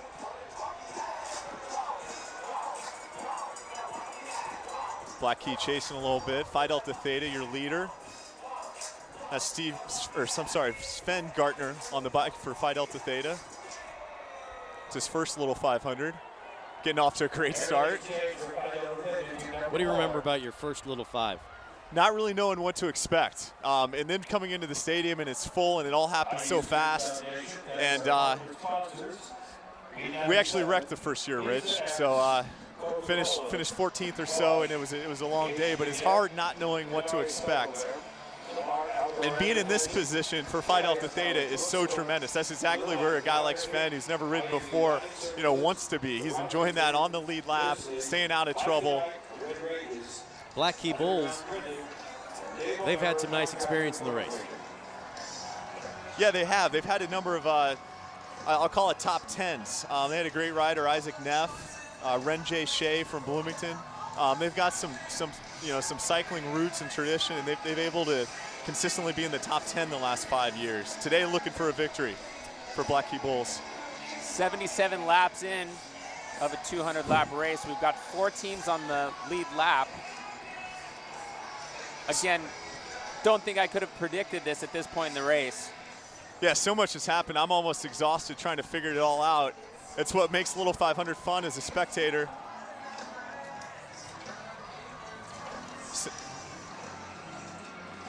Downstairs to Hans Arneson. I'm in the Phi Delta Theta pit with assistant coach Josh Beatty. Josh actually won the race in 2001. He was the last to win for Phi Delta. Josh, you find yourself a lap up with a couple other teams on the lead lap. The Cutters are a lap down. How does this change your strategy for today? Well, it goes from marking the Cutters to being more on the defensive, making sure that we're in good position up front, out of some squirrely teams. I mean, people are all over the place right now, so you have no clue who's on the lead lap, so you can't take positioning for granted. You got to be up front. We're going to be marking the other teams on lead lap and continue to be aggressive.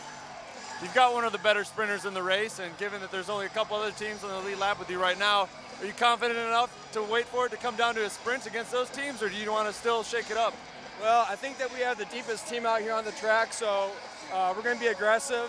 We're going to take destiny to our own hands and try to make it happen. Thanks. Some great knowledge down there in the pit. Joel McKay, riding for Phi Delta Theta in 1996, winning the race. And Josh Beatty, he and I rode together against each other. He went in the race in 2001. A lot of knowledge down there in that Phi Delta Theta pit.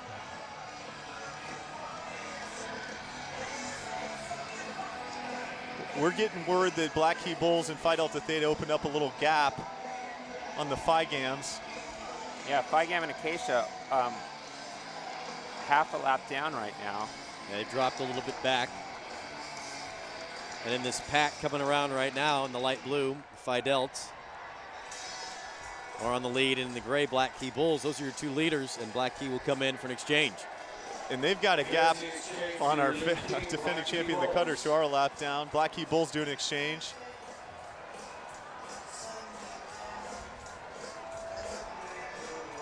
So I'm still waiting for Phi Gamma Delta to cross the start-finish line. There they go now. So about a half lap for Black Key Bulls and Phi Delta Theta over the Phi Gams. And let's see if we can see Acacia. I think Acacia's down as well. Acacia's about ready to be lapped. So you've got 2 teams with Phi Delts really being aggressive on the front. Dylan, it was your comment that you're going to have to risk a chance of losing the race if you're going to win it, and this is your opportunity to go all in. Paying off right now, 83 laps in. Oh, Phi Delta Theta just dishing it out on the field right now, putting others in the hurt locker, turning it. They've got about 200 meters on Black Key Bulls, who's with the Cutters. I think it'd come back together, but Phi Delta Theta just moving from reactive to proactive, riding super strong today. Yeah, Stephen Sharp on the front there, just really drilling it, about to take a, using all of these other riders. Looks like he's coming in to do an exchange. Christopher West now on the bike. And Black Key Bulls are going to move up on the inside, pull our leaders on the track together. Great set there by the Phi Delta Theta rider. That's Alan Smith, their mechanic, that gave him a hand. See Alan working hard as Phi Delta's battling with Black Key Bulls.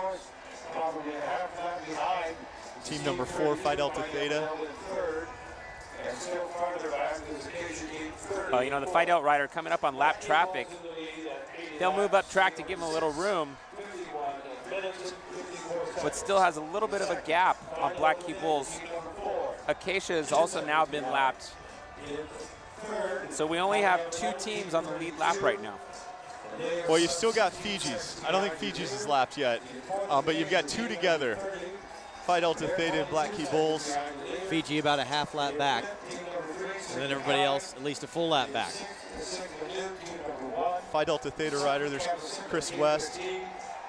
Acacia on his wheel, but they're a lap down. You see Delta Chi on the I think on the outside.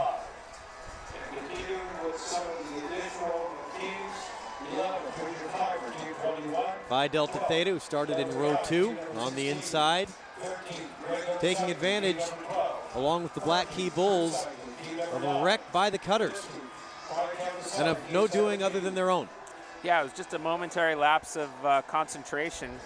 Kevin overlapped the wheel in front of him and immediately hit the cinders. Nobody would have predicted this. I've been here all week, and nobody's prescribed this to me. This is a race that we would not have expected, but are enjoying watching for sure. 2 leaders right there in the light blue and in the gray. Black Key Bulls in gray, Phi Delta in light blue. 2 teams only. That's Team 6, Black Key Bulls. Team 4, Phi Delta Theta. They're going past the scoreboard, heading toward turn number 2.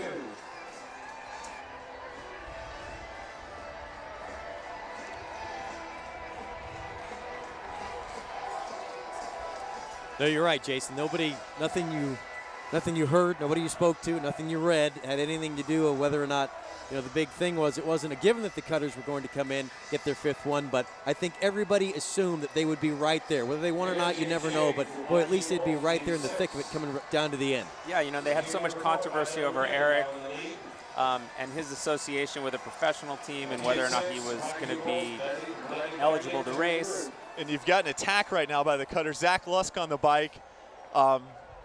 Obviously trying to get the lap back. It's not for certain, but you've got a little gap. He's coming in for an exchange. Well, for the first 33 runnings of the Little 5, the title went to either a frat or a dorm. No independent team won the Little 500 until 1984 when the Cutters burst onto the scene. Similar to the fictional Cutters in the 1978 film Breaking Away, the real-life Cutters defied the odds by winning their first race ever. Since then, they've become the Little Five's most winningest franchise ever. The Cutters coming through now on the back stretch and into turn 4. Eric's up out of the saddle. He's clearly the fastest man right now. This is it. Race over. Cutters picking him up and laying him down. They have demolished the field. The most decorated team ever, the Cutters. For 27 years, the Cutters have broken records and broken boundaries. With 11 Little 500 victories, no other team has come close to achieving the same success. You're riding that race for the Cutters. You're looking behind you and you're seeing more rings shining in your face than any team in the history of Little 5. Last year, the Cutters earned their 4th straight victory, once again doing something that had never been done before. We have the opportunity to win 5 in a row. That's ridiculous. An unbelievable track record for a team that should have never existed in the first place. In the early 80s, Delta Chi was at the top of the game. But their legacy took a dark turn when 2 of the team's riders were kicked out of the fraternity. Randy Strong, who was also on the team, faced a tough decision. If I wanted to ride the race that year, I had to leave Delta Chi, and it was a hard decision to make because Delta Chi had such a brilliant run at Little 5, but I knew in my heart that we could win the race. So they went it alone and created a new independent team. Following the success of the 1978 movie, Breaking Away, they called themselves the Cutters. We walked into the meeting, told everybody we were going to be the Cutters. Everybody laughed. You can't be the Cutters. There's already been a team called the Cutters. And we said, no, it was strictly fiction. So they decided they would let us be the Cutters. We went to the track that year and showed everybody that we were worthy of wearing a Cutters jersey. In a dramatic come-from-behind victory, the Cutters' legacy was born. It was just like this explosion that went off in all of us. One of those things that you look back the rest of your life and know that you overcame adversity to actually do something in life that was significant. It was like one of the most emotional moments of my entire life. Like a priceless heirloom, the Cutters program has been passed down from generation to generation. Jim Kirkham rode 4 years for the Cutters, winning in 1992. Now, he's their coach. We've had a continuous thread of people, like from one team to another. That information that one team learns gets passed on to the next. In 1984, the Cutters were the ones everyone wanted to see win. Now, with so much success comes a sort of mystique. I think people search for a reason why we're doing well, but I think it's simpler than most of them think. You just got to ride your bike a bunch and you have to get along with your teammates. It's pretty simple, really. Every sport needs a villain, somebody to hate, and we're happy to be that. But at the same time, we get along with every team, I believe, and we're very respectful, and I cheer for everybody. And while everybody tries to catch up with the Cutters continue to reach back to their roots in order to reach new horizons ahead. It's a fraternity of champions that has emerged. They're great riders, and with really no pressure. We've already won the race, so we can go out there, have a lot of fun, and explore the boundaries of the Little Five.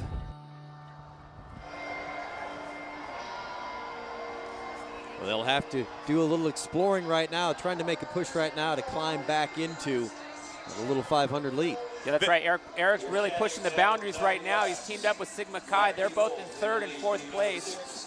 Right now we're looking at 1st and 2nd, and they're about a quarter lap, or I should say they're only a half a lap up right now. So the lead's coming back a little bit. You've still got Black Key Bulls and Phi Delta Theta on the lead, and you've got your 3rd and 4th team, Sigma Chi and the Cutters, actually on the lead lap. And that gap is coming down quickly with Eric Young on the bike for the Cutters. Yeah, they're about a half a lap down right now. And really, it's Black Key Bulls and Phi Delta Theta.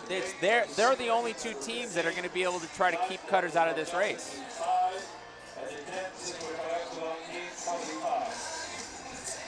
There comes Eric Young. Now, the Cutters wrecked if they got caught up and set them back. Partly, the other part was that we did not get a yellow flag to slow everybody down. So the race kept going. And so while the Cutters were down trying to get everything back together, everybody else really got to create that separation. Yeah, that's right. The fact that there wasn't a yellow flag really was significant in taking that lap out for the Cutters. But right now, can't count them out of the race yet. They have 3rd and 4th place Cutters, Sigma Chi working together to try to get that lap back. We got 2 guys that know each other on the bike with Sigma Chi and Cutters. You got Andrew Moreau. He's a strong rider for Sigma Chi. And Eric Young on the Cutters. As you see Phi Delta Theta, they're our leader. Black Key Bulls sitting on 2nd. Well, it's really up to these 2 guys to make sure that the Cutters and Sigma Chi don't get that lap back. Because otherwise we're going to have 4 teams that are on the lead lap, all racing for the win.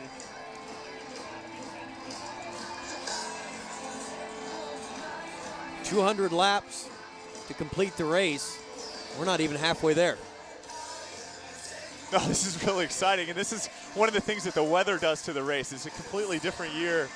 Split the field as Black Key Bulls takes the start-finish line. Daniel Kinn on the bike for Black Key Bulls. Well, you know, I see the riders for Black Key Bulls and Fidels down in the pit talking to each other. They're going to set up an exchange on this next lap, but you know, they both know that they have the responsibility of making sure that the Cutters and Sigma Chi don't regain their position. And I can tell you that they've gone from being a lap down to only being a half lap down here in the last 20 or so laps of the race. It's trying to make up some ground as our leaders both come in for an exchange. Phi Delta Theta and Black Key Bulls. Sven Gardner gives the bike back to Steven Sharp. This is really an opportunity for Eric to try to make contact. It's going to take a while for the Black Key Bulls and Fidels to kind of get back together at the front of the bunch. Yeah, a former Little 500 champion, Bill Brisman, emailed me last night and said to remind folks at home that every time they do an exchange, they lose a little bit of ground. They lose some time every lap. And you can see Black Key Bulls and Fidels did, but they do have some fresh guys on the bike right now. Exchange that went awry. Looks like Beta Theta Pi is down, and it's under yellow. Yellow flag out. Yellow. Beta Theta Phi rider still down. Let's take a look. You can see the Beta rider and the Sigma Nu rider together. Yep. If you got a little rub in there, you've got to hold your line. And that's unfortunate for Beta Theta Pi. You saw them start out strong, but having some struggles of late. And the thing about yellows is the more yellows there are, you know you can't increase the pace. So it's harder for the Cutters and Sigma Chi to catch on as many yellow laps as we have in the race. Well, under the caution flag right now, we'll step aside and come back with more racing in Bloomington. The 61st Little 500 here on HDNet.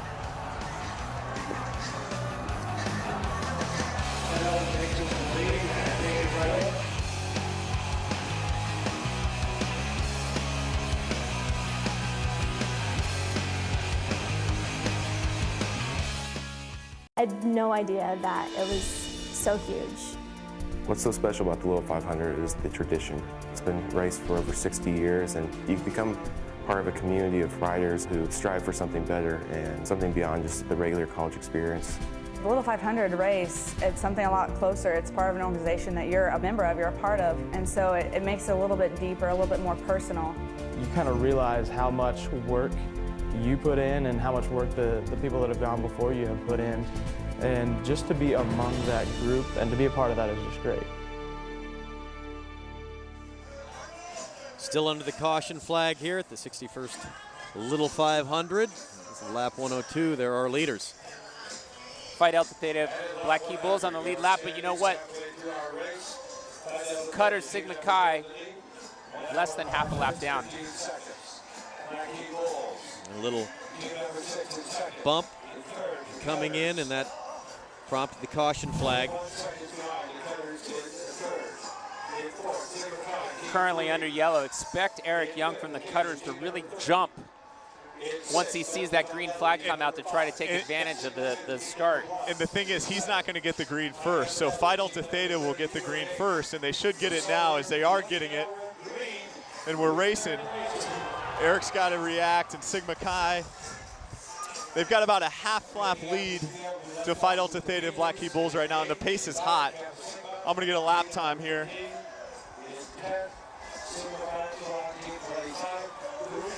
The pace is absolutely hot. Teams know they got to let everything hang out right now. Phi Delta Theta working just more than a straightaway lead on the Cutters right now. Is this the time for the Cutters to make a push after the caution?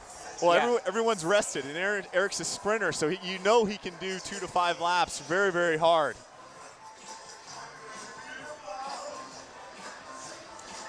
Well, and this, having conversations right now about one of the important parts of whether or not we talked about is creeping for penalties and whether or not the Cutters increase their position during the yellow caution flag.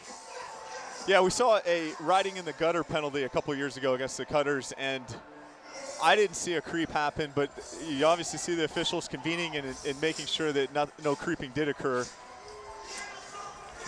After the discussion, there are no penalties. Black Key Bulls, Phi Delta Theta, and the Cutters, but the Cutters about a half lap down. Well, and here comes the Cutters. They're going to do an exchange. They'll lose a little time on the exchange, but having a fresh rider could be the right opportunity to close the gap. Black Key Bulls and Black Key Bulls really taking the opportunity, or responsibility, I should say, to make sure that Cutters doesn't get that lap back. Of course, Sigma Chi is also trying to get the lap back. With only a lap 107, we've seen all kinds of racing and a lot of time to make up that ground right now. And Phi Delta Theta's got to keep the pressure on.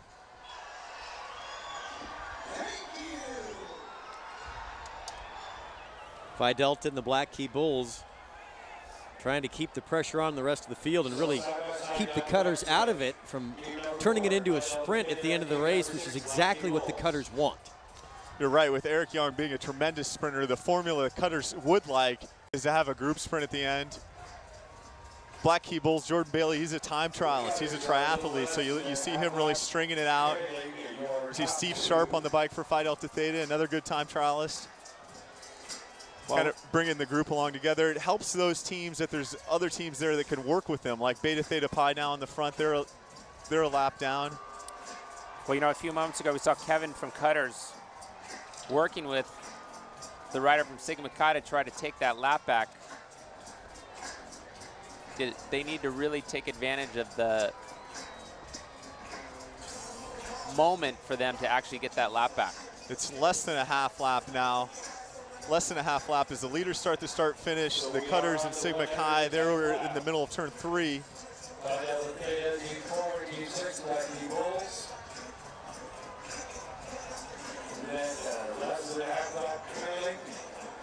5, team number 3, and Cutters team number 2. 110 of 200.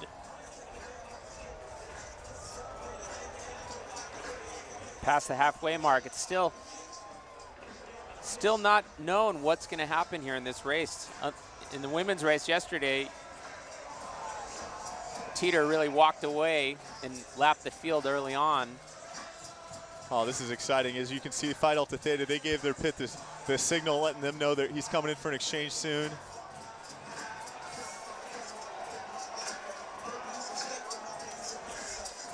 Yep, I'm looking down in the pit right now. I see the Black Key Bulls and Phi Delta Theta riders talking to each other. Clearly they're collaborating, working together. See Ryan Smoot looking to get on the bike for Black Key Bulls. He's getting fresh. He knows a lot's on the line right now. 61st running the low 500. There is all kinds of action down in the pits right now. You have Cutters coaches jumping up and down. You have Black Key Bulls and Phi Delta Theta running back and forth, trying to talk to each other. And they're all together here on the front stretch as Black Key Bulls is pulling it around.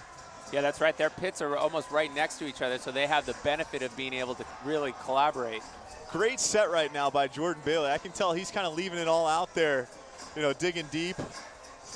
They're gonna finish strong before they finish their set and come in for an exchange.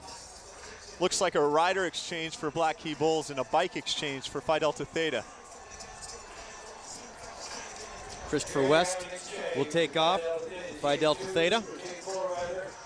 A little squirrely and no touch. You only have to be in the vicinity. And they're going to have to get back together immediately. There's Jordan Bailey. He had a great set. As the Cutters also exchange, less than a half lap down. Looks like a little pain cave down there. Kevin this is his first little 500. Well, he's definitely earning his badge of honor. You know, right now we just basically have a drag race between 4 teams. 2 on the lead lap, 2 other teams trying to get that lap back. And Phi Gamma Delta being in 5th.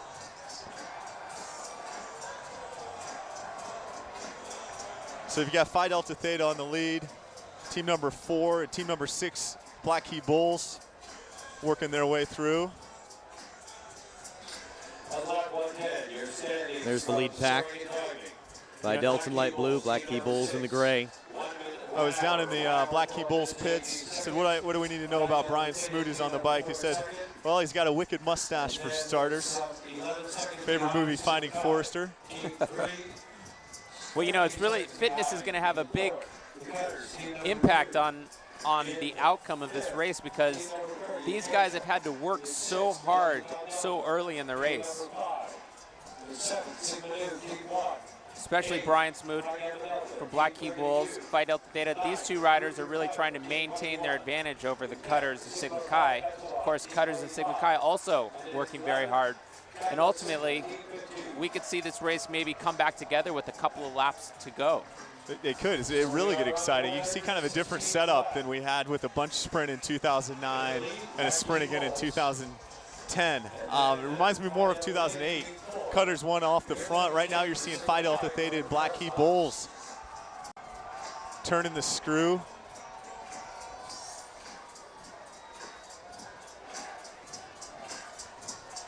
Really, they've dropped something on the field today. They've dropped a lot on the field.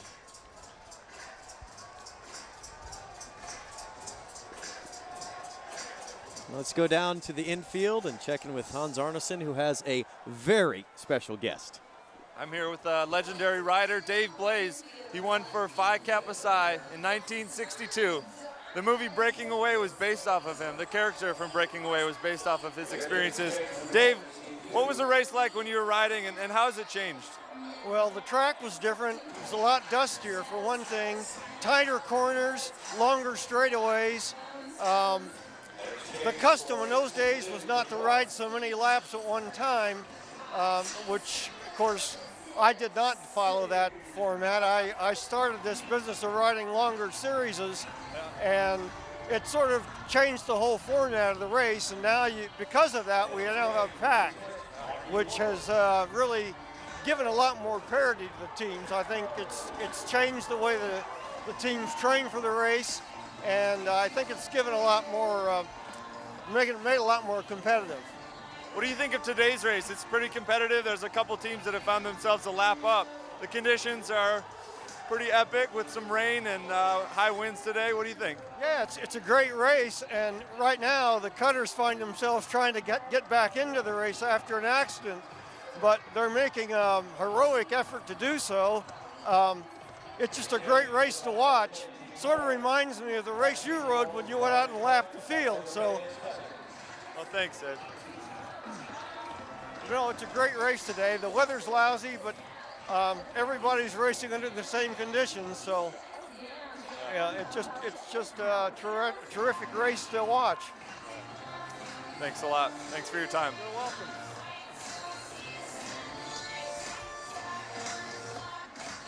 Black Key Bulls, Fidel still working together, trying to maintain their advantage over Sigma Chi and Cutters. And the gap has shrunk. Now it's less than a straightaway, as the Cutters is getting a little help from Delta Tau Delta and Sigma Chi looking to close that. The pace has been very fast so far. Teams are riding 36, 37-second laps. Phi Delta Theta trying to do some damage. Zach Lusk on the bike for the Cutters trying to close it. And just gone from a half a lap to a quarter of a lap, trying to get back in the bunch it up for the last through the Cutters. I think you'd feel pretty confident to have 50 laps to go and be back in the bunch. Absolutely. What a great race. You know, we saw Cutters almost completely out of the race and really riding their way back up into the opportunity to win. What a great day.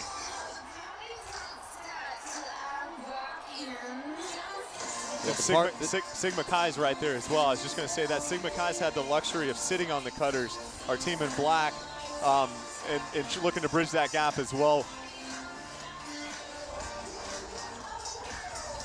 As you take a look at Zach Lusk on the bike for the Cutters and Sigma Chi right on their wheel. There are our leaders, Black Key Bulls and Phi Delta Theta.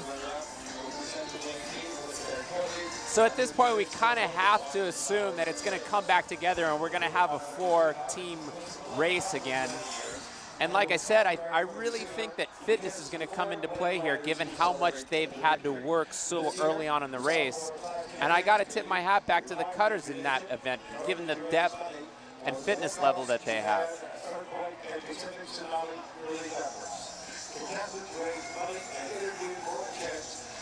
You see Zach Lusk doing a lot of work for the Cutters right now, still trying to bridge. They're not in it till they're in it, and right now they're a couple hundred meters down. Now, Lusk is a pretty good story, too. It's his third Little 500, a senior exercise science major, and he's almost kind of becomes the forgotten man for how good Eric Young is, but I think he's going to get some much-deserved attention after his performance today. Yeah, well, they put Eric back in to really finish this off. I think he's going to actually be the one that makes contact again with the. Yeah, but you're right, Rich. Zach Lusk with really just a great set right there, doing so much work to get them back into it. And you've got Eric Young on the bike now trying to close it for the Cutters, and a big group coming across the start-finish line. That's going to help. That big group's absolutely going to help if he can catch the draft. And here he comes. And Eric's really going to be able to use the riders in front of him to close that gap down to the lead bunch. And the pack's slowing down right now. Phi Delta Theta knows it on the outside, and they're working their way through. The outside's the longest way to go there. You know, I'm glad to see Phi Delta Theta attack, and you'd like to see him have the right of way and on the inside line. They're able to get that Vane Grey Goat with the lead, but Young is back into the pack for the Cutters. And it's official. The Cutters have taken the lap back. They are now on the lead lap, as well as Sigma Chi. So we have 4 teams now racing for the victory. 124 laps in. You've got a huge group right now, and you got to see how long this is going to last. Phi Delta Theta and Black Key Bulls in their pits, they can't relax, and they know they need to keep this hot.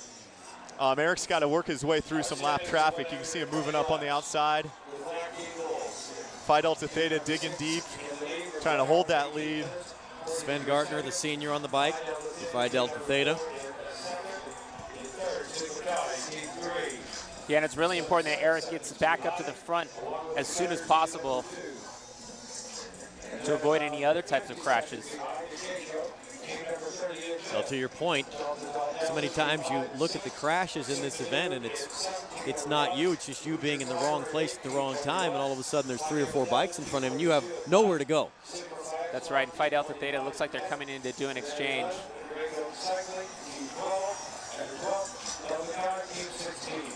It's going to be Steve Sharp getting on the bike for Phi Delta Theta. Not a perfect exchange. And the Cutters have actually moved ahead of Phi Delta Theta right now. So you've got Black Key Bulls in the lead, off the front, a little gap there. And your scorecards actually needs to catch up, but Black Key Bulls on the lead, Cutters in yellow in second, and Phi Delta Theta in third, Sigma Chi in fourth. And the Cutters now all alone in second. Black Key Bulls coming in to do an exchange.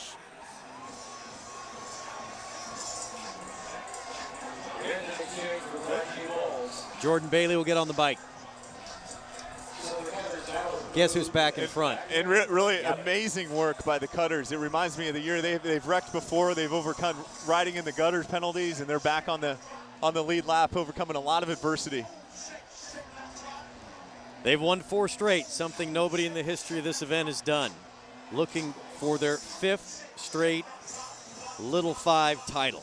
And Sigma Chi also bridging. You can see Andrew Moreau on the bike for them. They haven't won since 1994. They're hungry. Well, you know, it just goes to show you the depth, experience, and wisdom that the Cutters had to overcome being a lap down. They didn't panic. They focused. They did what they needed to do to get back into the race. And didn't try to get it all back at once. Yeah, well, I mean, it took them roughly 50 or 60 laps to erase that deficit. And now Eric's going back to the front to take responsibility and take control of this race. And it looks like he's going to come down and do an exchange. Yeah, I see Kevin DePass in the pits looking to take the bike from Eric Young. Let's see if he pulls off. As he does, and Phi Delta Theta moves through. Let's watch this Cutters exchange.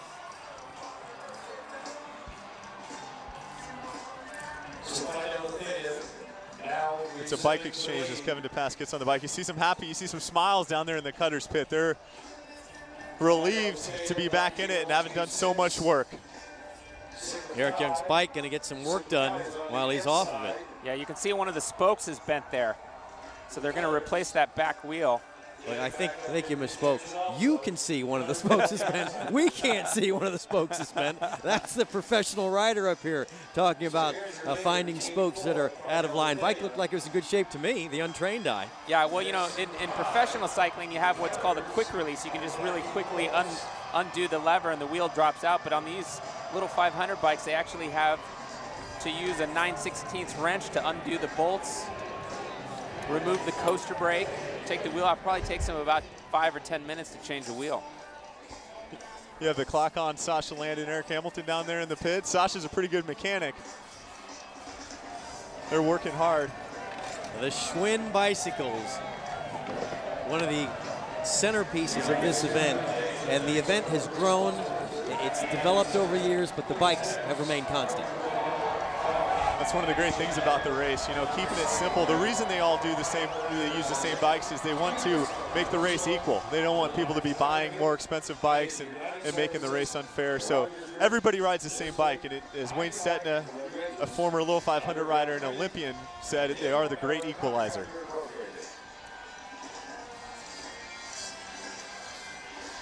So there you have the 4 teams on the lead lap: Black Key Bulls, Phi Delta Theta, Cutters, Sigma Chi, all at the front. Phi Delta's can do an exchange. Chris West getting on the bike for Phi Delta. He's one of the top 2 riders for them. They've got Steve Sharp and Chris West. You know, a great balanced team. Well, you know, look at this. That was a great exchange. In fact, he actually has a little bit of a gap off the front of the group. Black Key Bulls there starting to take up chase, but then looking over his shoulder and say, okay, guys, why don't you help me out here a little bit? Sigma Chi talking to him a little. And Phi Delta Theta maybe knowing that Eric Spike's under a little bit of pressure right now. The mechanics are working on it. This is a good time to pick the heat back up. Yeah, that's right. And, again, this is really how they're going to win this race, is that they can't sit around and let the race come to the cutters. They have to take the race away. And that's what they're doing right now. Just absolutely crushing it on the front. Phi Delta Theta is all alone. Well, seeing an opportunity with Eric Young's bike getting repaired. Phi Delta trying to stretch things out a bit.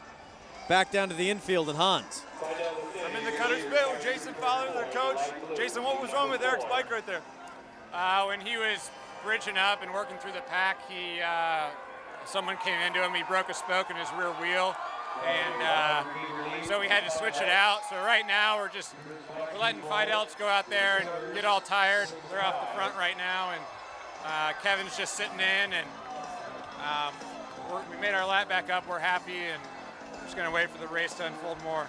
Nothing too much to worry about. Are you going to put Eric back in or do you want to save him for later in the race? What's your strategy now that you're back in it? We're going to see if it breaks up more. We'll go with it. We'll attack. But if there's a big pack like this, we got the sprint. We're confident in Eric, but we got to get there first. How many more exchanges do you guys have to do? Is that a concern today? No, I don't know how many we've done, but I'm sure we're over the minimum. All right. Good luck. Thanks, Hans. Yeah, he better be sure that they've done that. They don't want to come across a line in first and find out that they have to serve a penalty for not doing enough exchanges. We see Phi Delta still drilling it on the front. Meanwhile, Cutters and Black Key Bulls kind of on the front, pulling a little bit, looking at each other. Nobody really wants to take responsibility for bringing the Phi Delta rider back. I clocked the pack, the Cutters pack on that last lap, and they rode a 40-second lap, which is pretty normal for between 100 and 150 here. The Phi Delta's obviously riding a quicker pace, looking to shred it right now. You can hear Fowler's kind of opinion down there in the pit. It's going to play out. It's going to come back together. But you got to like Phi Delta Theta's aggressiveness, not leaving anything to chance and just drilling it. Dropping a grenade on the field. Yeah, they're putting the pressure back on the Cutters, which is the right thing to do. Black Key Bulls, they're going to have to bluff a little bit. They're going to have to say, you know what? You had to race your way back into this. That doesn't mean that we're just going to hand it to you. You're going to have to continue to take responsibility here.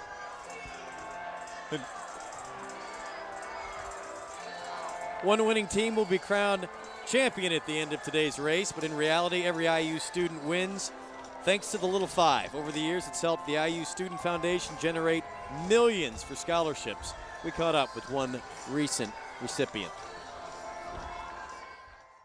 The IU Foundation recently created the Onward Scholarship in honor of former foundation president Kurt Simic. Kurt Simic was longtime president of the IU Foundation, and he actually started here. He was a Little 500 rider. He was on steering committee and then worked for the Student Foundation before he moved all the way up the ranks to be the president of the foundation. The Onward Scholarship was a very generous thing. People got together when I was retiring and said, we'd like to do something for you. What would you like for it to be? I said, I'd like to do something that would encourage student leaders. Kurt's philosophy was always, let's look onward, let's look to the future, let's see how we can change for the better. He pretty much said all he wanted was more money to go back to the students. So a group chaired a committee, and they shocked me by raising $1.3 million to be an endowment for these scholarships. He's truly a treasure to Indiana University and just a great person to be around. Exchange of 3!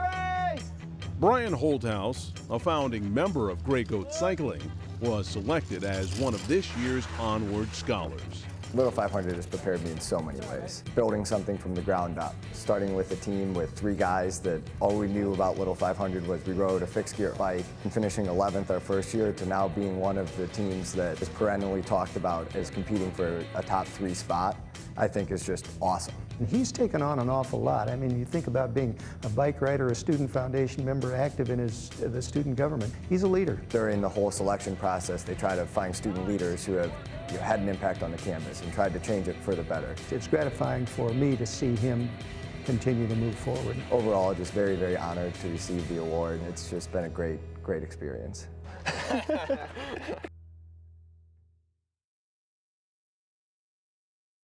Bunched back up there on the backside here in the little 5, and you see the 3 of them battling it out. Phi Delta, Sigma Chi, and the Cutters. Phi Delta continuing to turn the screws to Cutters right now. Keeping the pressure on. Yeah, it's great to see them riding so aggressively. I mean, really, that's how they're going to be able to win this race. They've opened up a gap on Black Key Bulls. The 3 leaders have right now. Phi Delta Theta, the Cutters, Sigma Chi, and Black Key Bulls is down a bit. So you've got 3 together. We're really looking at a grand finale here in the 2011 Little 500. Maybe a sprint, or maybe some excitement here the last 30 laps. Cutters will make an exchange.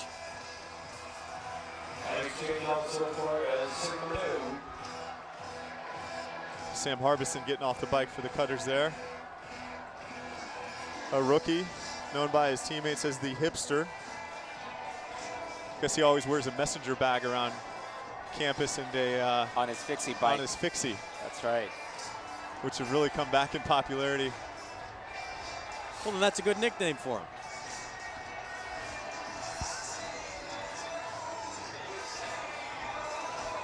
Sigma Chi come in for an exchange as Cutters making some tracks, and there's the exchange. Well done.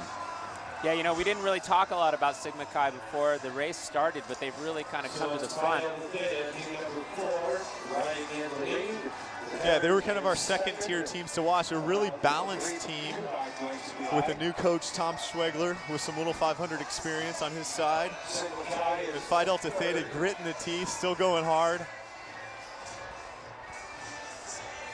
I don't know, how do you like about how Sigma Chi's ridden so far as well, Dylan? They rode themselves back into the race with the Cutters. Yeah, I mean, you know, they really paid a lot of attention to what Cutters was doing. They knew that if they stuck together with Cutters, that they would have an opportunity to get back into the race. John Strickland on the bike for Sigma Chi. This is his 3rd race, so he's got some experience. How much do you learn from one year to the next as a racer? Yeah, you learn an awful lot. I mean, not only are you learning from your coaches, but every year what you're trying to improve position, and I think that's what Sigma Chi is doing. Last year they finished 7th. This year starting on the front row. Sven Gartner on the bike. Phi Delta Theta in the lead right now. And Fiji on their wheel. I believe Fiji's a lap down. Getting an affirmative that they are. So interestingly, Black Key Bulls is about a half a lap down now. Yeah, you just saw him cross the start-finish line, didn't you? A team that was really putting on the hurt early is now suffering because of it, and you see them trailing. It's kind of like a criterium where you're leaving it all out on the line and spending your energy, and now you find yourself down. Which comes back to your point about conditioning. Yeah, that's right. I mean, they really spent so much energy trying to take advantage of the fact that Cutters and Sigma Chi were down a lap, and they're really paying the price for that right now.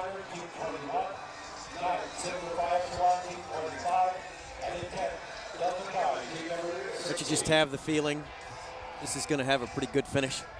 Yeah, absolutely. I mean, you know, we've definitely gotten our money's worth so far today, and with a little over 50 laps to go, I can pretty much count on a great finish. We're going to step aside. We'll be back with more of the 61st Little 500 from Bloomington, Indiana.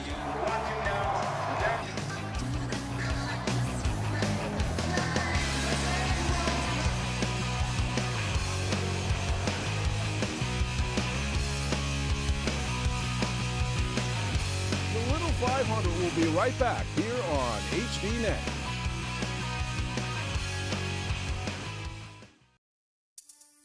I think the camaraderie is the most important thing of Little 500. It brings a team relationship into cycling. You really get close to your teammates. When you start training, you're with them every day. I mean, you just develop a really close bond. They really do become your best friends. Going out every day for hours and just pushing yourself to the limits and just killing with these guys every single day. You learn to rely on them, you learn to feed off their energy. Having to train with a team is something, it's a real bonding experience. The riding community in general involved in Indiana University is somewhat of a whole different social network from the rest of the university. You really get to know your team, but also all the other riders, and it's just a really great community to be involved with.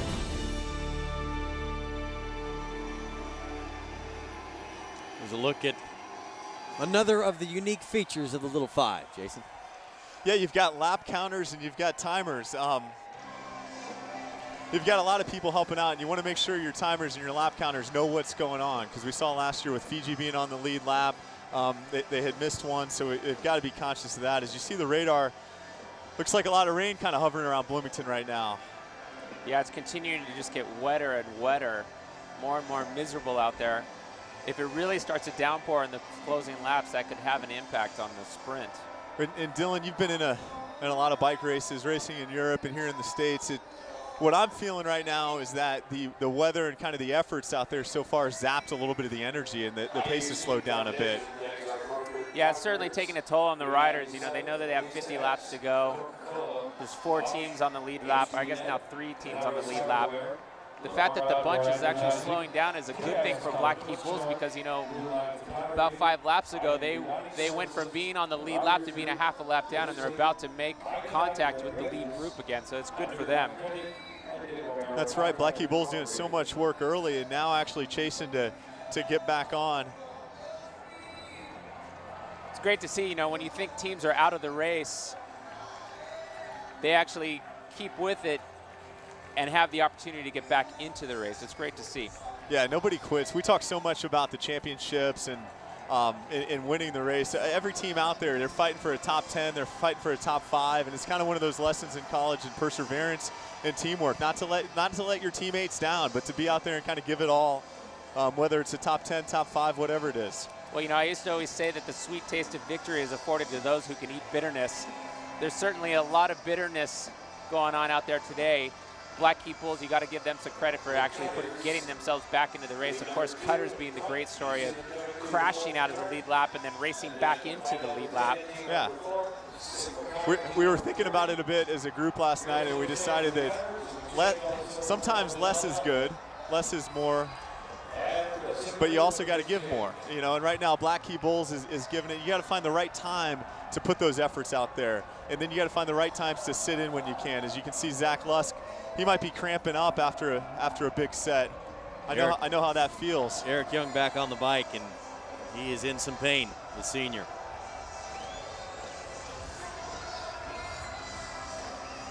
Eric really being the one that everybody's been talking about. Some controversy around his eligibility, obviously cleared up in time for him to participate in this race. And Phi Delta Theta knows it right now. I think Zach came in under a little bit of difficulty. And Phi Delta Theta's turning the screws. You can see Sigma Chi also on the lead lap didn't exchange. There's the Phi Delta rider turning the screw off the front. Yeah, over and over, Phi Delta Theta really turning the screws. 50 laps, under 50 laps to go, but not going to hand the race over quite yet. Just really working it, you know. It is an epic day out here. Rain's coming down, and you have Phi Delta Theta always on the attack. Right now coming in for an exchange. Sharp will give it back to West. Great bike-to-bike exchange. Loses a little bit of the gap, but still. Well, that's what Bill was reminding me of over email yesterday, was just that every time they do an exchange, they do lose a little bit. So the more you can ride at one time, the better. And Phi Delta's now back together with the Cutters in yellow and Sigma Chi in black. Those are your 3 on the lead. Delta Tau Delta also in the pack. They're a lap back.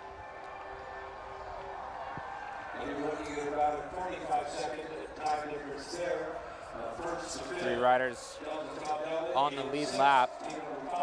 44 laps to go.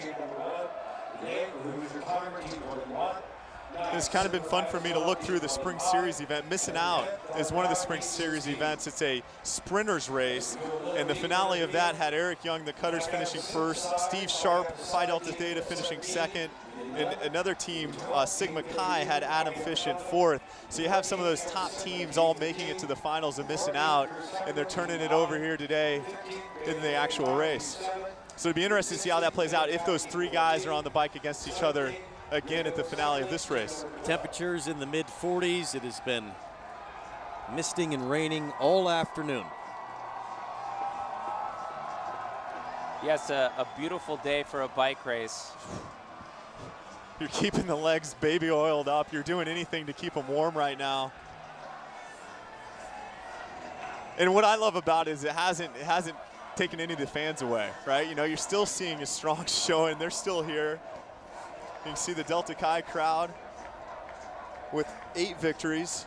Delta Chi winning the most of the fraternities. A lot of those being in the 1970s. Yeah, it's great to see the support from the crowd. It really has a great impact on the riders to have so much support, friends and family. Caution flag is out. Mishap on the back stretch. You know, and this is really the point in the race where you see the fatigue have an impact on the riders. They're starting to lose concentration, crash on the backside here. And there's the pile up. A big pile up. Fortunately, none of the leaders. Everybody doing a good job of recovering right there, getting up and grabbing their bike. Looks like team number 28 needed a new bike. Yeah, that's what we refer to as a yard sale.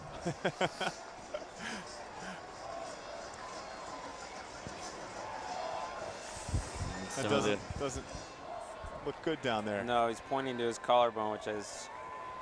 How many collarbones for you? 3. 3 broken collarbones. Yeah. Cost of doing business. I think I might look for a new business. He's done that, Rich. He's been retired for a while.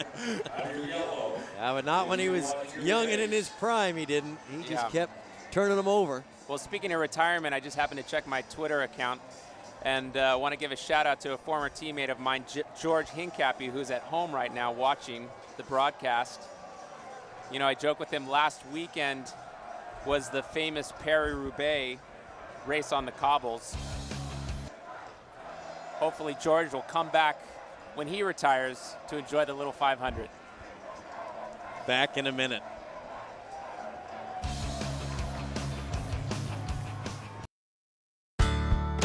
The Indiana University Student Foundation would like to thank the following sponsors for their support of the Little 500 and the IUSF's mission of providing scholarships and leadership opportunities for Indiana University students. B97, Pizza X, Coca-Cola, Bosch, Lamar Advertising, Blue Line Photography, Canary Cycleware, TIS Bookstore, and HDNet. Caution flag still out in the rain in Bloomington. Yeah, the rain's really starting to come down. And the temperature's not getting any better either. No, 163 laps scored, which means we're in lap 164. You know, and these caution laps are hard too because the riders are actually going to start to get cold. Their muscles are going to get tight. You know, we saw some of the other riders cramping. Again, this is really where fitness comes into play, and we've got the green flag. We're back to racing. Christopher West in the lead for Phi Delta Theta. Yeah, you know, it's only 50-mile race, but what makes the race so hard is that gear that you're riding. The fact you can't shift, you're riding in the same gear, and you're doing these hard intervals. So that's really what kind of starts to add up, and you saw Lusk earlier with some cramping going on. They're happy to be racing again under green. Eric Young, the yellow jersey with the Cutters.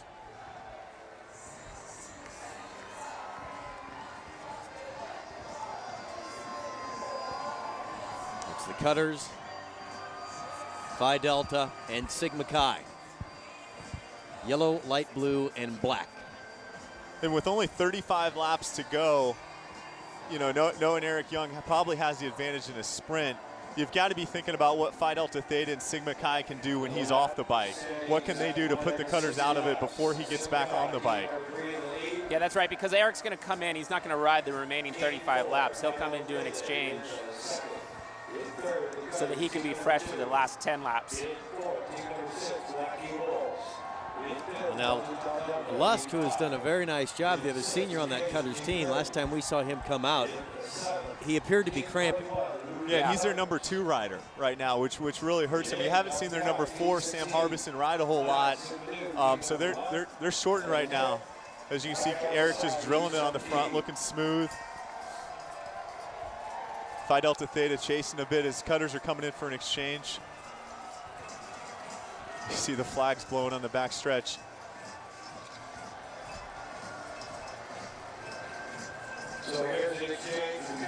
So Young will come in for the exchange. Kevin DePass, Jason? Yeah, Kevin DePass, their rookie, getting on the bike. He's strong. He's also wrecked once today, so that's something to be aware of. That kind of rattles the noggin a little bit. As the rain picks up, we begin to see a little bit more moisture forming on the track. For more on that, here's Hans. The rain is coming down a little bit harder, but this track absorbs quite a bit of water, so I don't think it'll play to be a big issue if it's going to be a sprint. And talking to Jason earlier, it sounded like they're pretty confident they're putting Young in for a sprint. He just came off the bike, but I'd look for Phi Delta or Sigma Chi to make a move here, because statistics show in the past 10 years, if the winner of individual time trials is on the last lap, they win 100% of the time. Eric Young has won time trials the past 3 years in a row. He's definitely the strongest sprinter out there, so we'll see if the other team's going to make something happen before that. Thank you, Hans.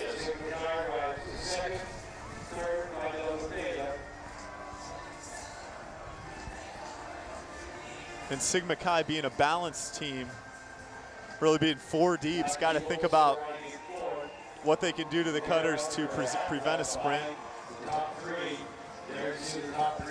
Hans referencing some of the success Eric's had. You know, if you look closely at the bike that Kevin is riding, he's got a Shimano Dura Ace track hub on his front wheel. Yeah, a lot of the wheels are custom built.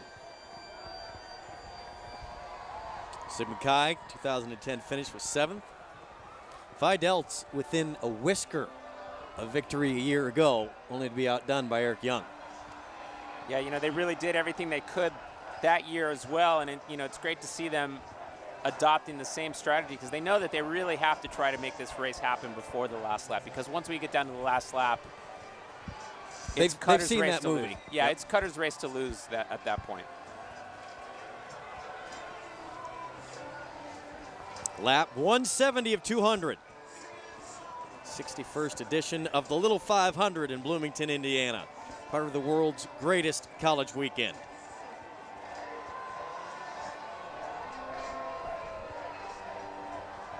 Phi Delta Theta, that's Jake Rowland on the bike for them. He had a good spring series, doing well in ITTs. You know, Phi Delta and Sigma Chi have to come up with something. Like you said, it's been scripted in the sprint. They've got to come up with something to script it a different way. At what point is a good point for them to try to make that separation and move? Anytime now, you know, with 30 to go, lap 180s are good, but it's got to happen before. Well, that's my thought over here as the novice, that with Eric Young on the sideline for the Cutters, now would appear to be an opportune time. Now's a good time, absolutely. And you're factoring in other things like the fact that the Cutters rookie, Kevin DePass, is wrecked earlier, right? So you're trying to put him in any kind of difficulty you can. Obviously, they're not putting him in a lot of difficulty right now. The weather's taking a lot out of the guys. The hard efforts earlier is taking a lot out of the guys. You just kind of see him rolling around the track. The Cutters, Phi Delta Theta and Sigma Chi on the lead. Yeah, you know, the Phi Delts or Sigma Chi, they really got to start throwing a couple of punches, because it's not the first one that hurts, it's the second and third.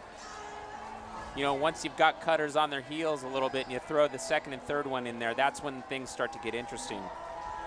And so while Eric, who's obviously the the finisher for the Cutters is sitting in the pits. They've got to take this opportunity to really start turning the screws and trying to undo the Cutters' plan.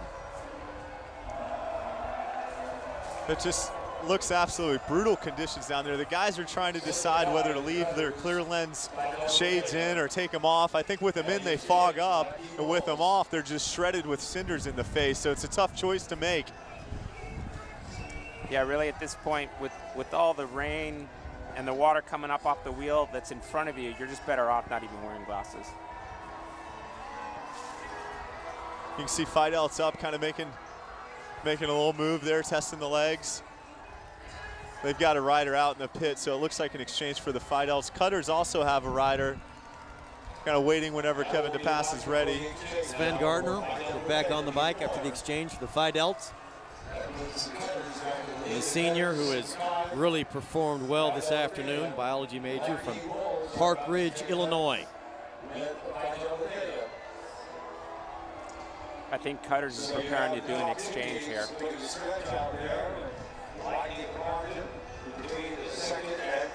Take a look at that track. You can see him kind of working his way around the standing water. That's one of the only things that I think a stop is here. We have, thunder and lightning will.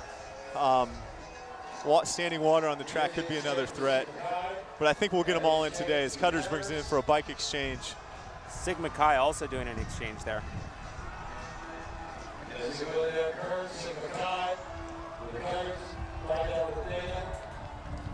What I know about Sigma Chi is that they're balanced and that they're all pretty strong. That's what we've learned through the Spring Series events. So anything they can do to just kind of make the race as fast as they can right now can really help Sigma Chi. The Cutters have their rookie Sam Harbison on. And Phi Delta Theta, we've talked about it a lot, but they've really got to try to make it as hard as they can.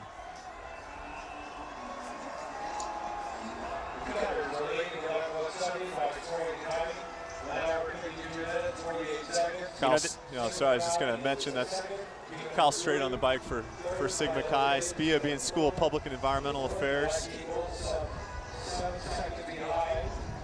Lap 176. And the 3. Phi Delta, Cutters, and Sigma Chi in a bunch, trying to capture the 61st Little 500. Last year's race had a finishing time of 2 hours, 9 minutes.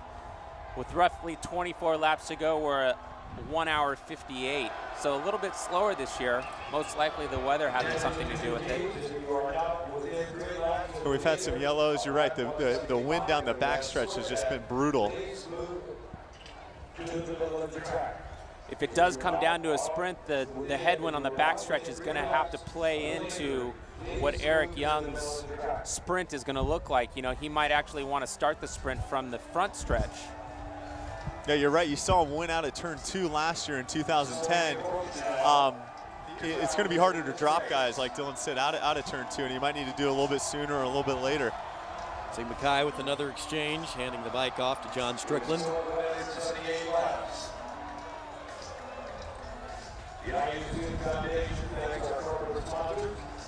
Just feels like he's got to feel kind of like a gladiator down there. He's got cinders plastered all over his face. Well, we have not been without incident here this afternoon.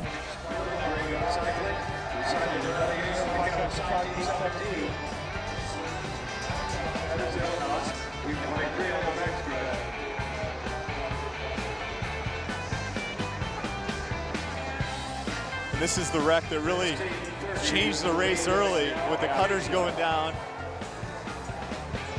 taking down Sigma Chi with them. There's Beta Theta Pi and Sigma Nu later in the race. And the yard sale.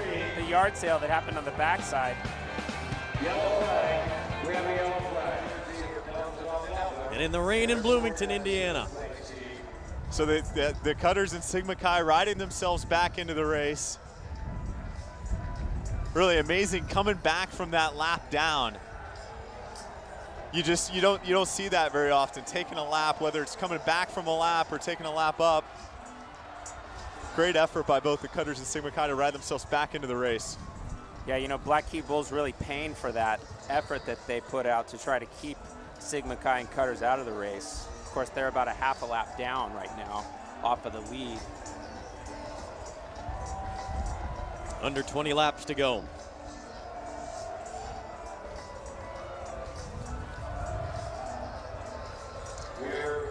So Jason, given that we only have 3 teams on the lead lap racing for the victory, are the teams going to do as many exchanges as we've seen in the past in the last 10 laps, or are they going to do something a little different this time? What we've seen the last couple of years is teams getting their lead rider on about lap 195, and I don't think that changes a whole lot with just 3 around. What I think will happen is I think Phi Delta Theta, they have a smart pit. I don't see them wanting it to come down to a sprint, so I really expect something to happen. We're on lap, what are we on, 181 right now. I really expect something to happen from Phi Delta Theta soon. Maybe in the last 10 laps when Cutters is trying to do all the exchanges. Yeah, and to be honest with you, now would be a pretty good time. Cutters has their number 4 rider on, Sam Harbison. He's a good rider, but they know he's not one of the top riders on the team.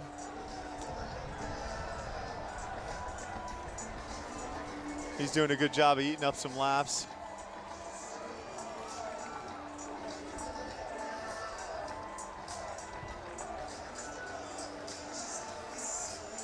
See the guys gritting the teeth a bit still. The rider from Sigma Chi, he seems perfectly content to just sit in. Yeah, Sigma Chi looks a little bit more comfortable sitting to me than Phi Delta Theta is. Phi Delta Theta has been frisky all day. And in 1996, they won with Dan Posley and Joel McKay, who you'll see in their pit. And how they won was a nice gap and really kind of keeping that gap going between lap 190 and 200. And that's, I've got to think that they want to script it in a similar fashion. Sigma Chi last winning in 1994. I don't know if they have any of that legacy with them today. They've changed coaches and they seem more content to let it come down to lap 200 to me. You can see the flags blowing just to give you an indication of how much wind there really is out there on the field.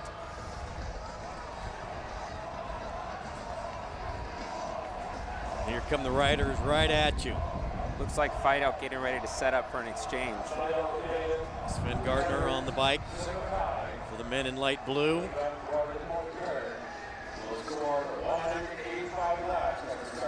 And indeed, they will come in.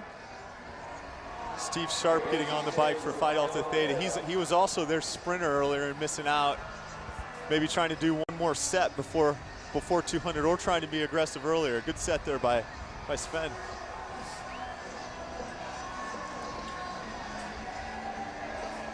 And with that exchange, Sigma Chi and the Cutters create a little gap. Yeah, the Cutters know that. Sam Harbison, the rookie, kind of feeling the moment and digging pretty deep right now. But it looks like Cutter's going to come in and do an exchange. And he's got Sigma Chi on his hip.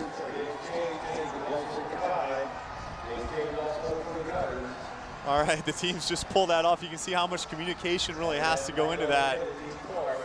Not to run into each other. They're out here practicing all spring, getting ready for the big day.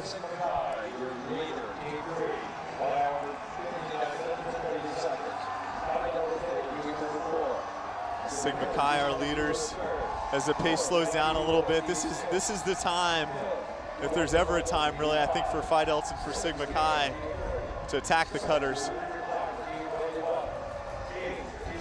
They've got to be thinking about, as we're really getting down to crunch time here, the last 15 laps of the race.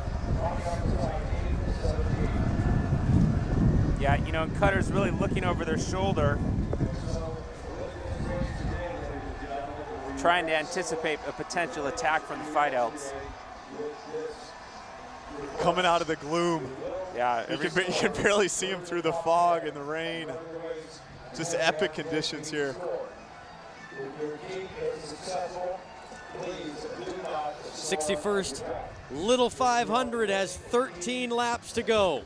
part of the world's greatest college weekend here in Bloomington, Indiana. Rich Cellini, Dylan Casey, Jason Sonnenborn, and Hans Arneson down in the infield. It's a 3-team race. The Cutters in yellow, Sigma Chi in black, Phi Delta Theta in light blue. The only 3 teams on the lead lap. 200 laps around a quarter-mile cinder track to determine our champion. I'm really surprised to not see more action out of the Phi Delta Sigma Chi right now. They don't want to come down to a sprint with Eric Young. And they could, they're probably they're marking the Cutters rider right now, obviously knowing where he's at.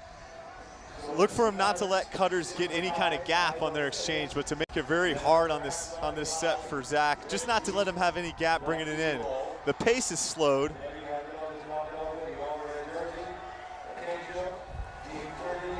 Lusk stays on the inside and maintains the lead.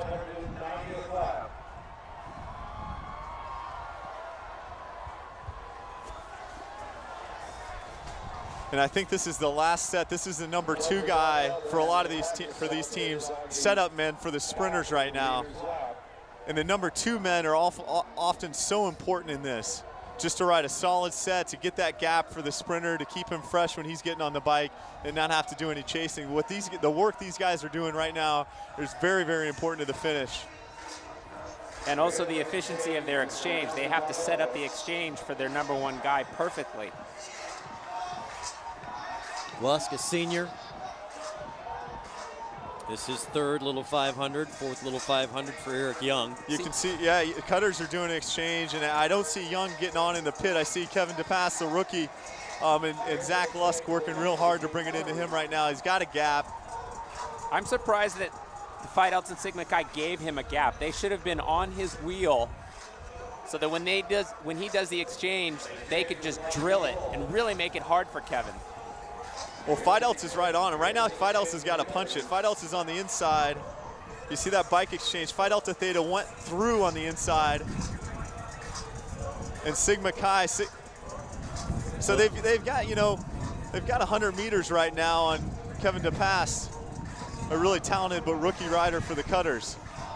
Kevin's closing quickly. Pass working on the inside. But Dylan, you're right. Right now is the time. Is it. I mean, this is it. I mean, Kevin's got the advantage of lap traffic, so he can work his way back up to the leaders fairly easily. And Phi Delta Theta's got to get some work out of Sigma Chi right now. Sigma Chi is just sitting on, but Phi Delta Theta needs to drill it. And there you see Kevin's right back at the front. I mean, he's doing a fantastic job. Yeah, he knows where he needs to be. He's actually coming through. He's going to take the lead around the outside. And Phi Delta sit on for a minute and then attack. Well, I think Phi Delta's getting set up to do an exchange. But right here, he's setting Kevin up. Well, Kevin gets a little draft coming into the pit, right? I mean, Christopher West waiting for the Phi Delts. Cutters coach waving Kevin on. They want to make it hard for Phi Delts, who just did an exchange. Sure. Chris West getting on the bike for Phi Delta Theta. I think he's actually, I spoke a little bit too soon. I think he will be the setup man for Steve Sharp, the sprinter for Phi Delta Theta. And look at Kevin really drilling it right now. Digging deep. The man finished 4th in ITTs. He's got a lot of go fast.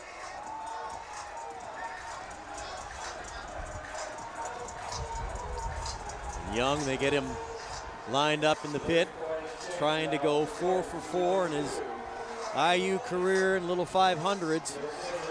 And West on the bike for Phi Delta Theta is punching it. Sorry to interrupt you. This is the moment for Phi Delta Theta. They're going to have a tough time to get away from Eric Young, but they've got to make it as hard as they possibly can with only 6 to race here.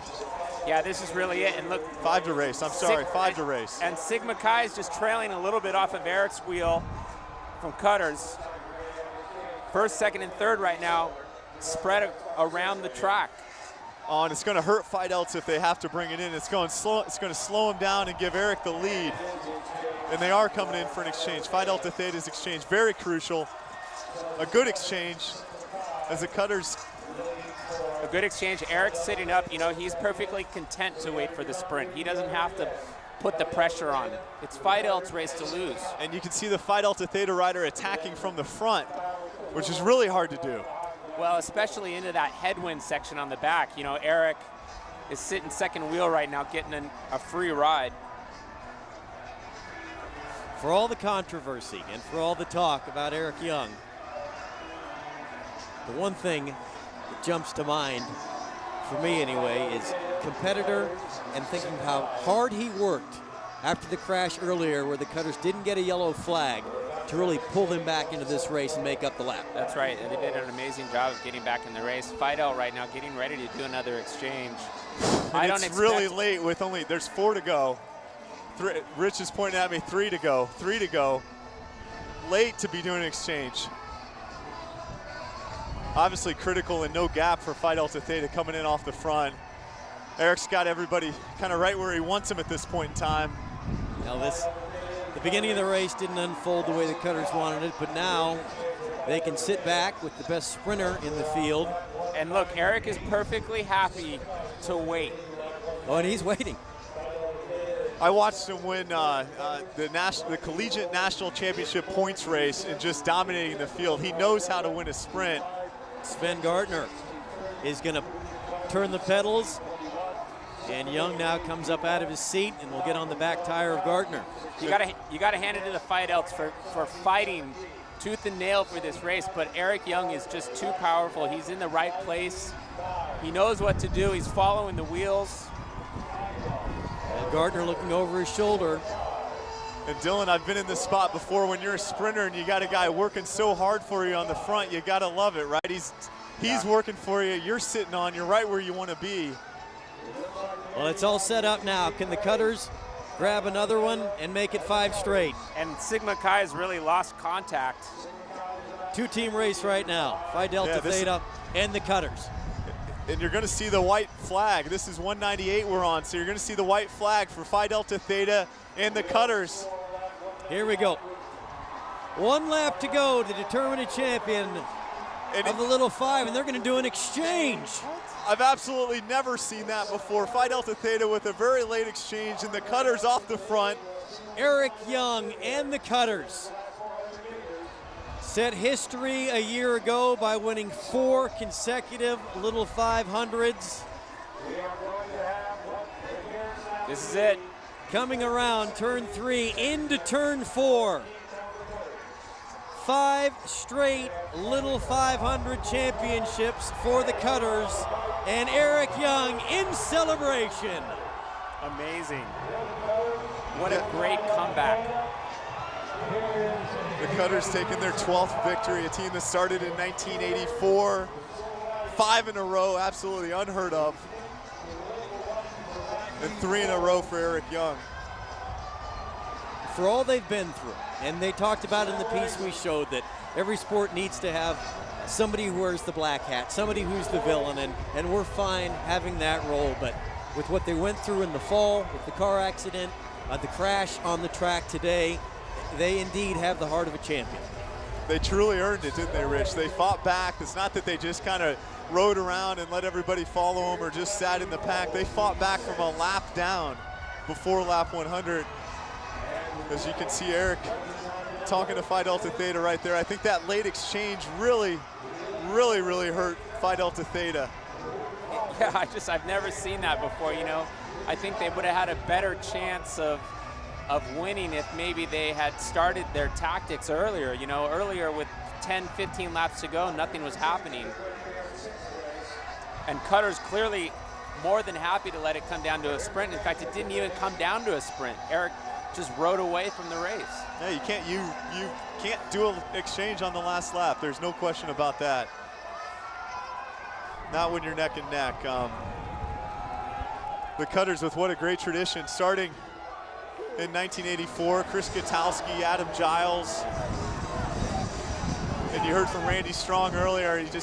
They're all amazed with what these young men have done. Jason Fowler and Jim Kirkham, their coach. Todd Neville, where they house for training camp in the winter. And there's our second place team, Phi Delta Theta. Sven Gardner, the senior, rode very well today. And let's go down to the pits. Here's Hans. Jason, 5 in a row, unheard of. You guys came back from a crash. What's next for you guys? How do you keep doing this? The little things. Really, the little things. Stuff people take for granted, we really focus on them, and we kept it simple. We had a strategy. We were going to be aggressive in attack. So happened we were aggressive in attack off the back. But we caught back up, and we got our lap back along with Delts and a few other teams. And yeah, you made a lap back up today like it was no big deal. You never seemed stressed about it. Midway through the race, you had Young in a position that was perfect. You could rest him a little bit for a sprint. At the end of the race, Young was waiting for a sprint, totally comfortable. I mean, you guys have shown in the past that you come back from penalties, crashes, being a lap down now. It's incredible. Always got to stay calm. You can't have the knee-jerk reaction and freak out. We always say, it's a long race. It's 200 laps, and today it broke up early, but a lot of people came back. So great job today. Thank you.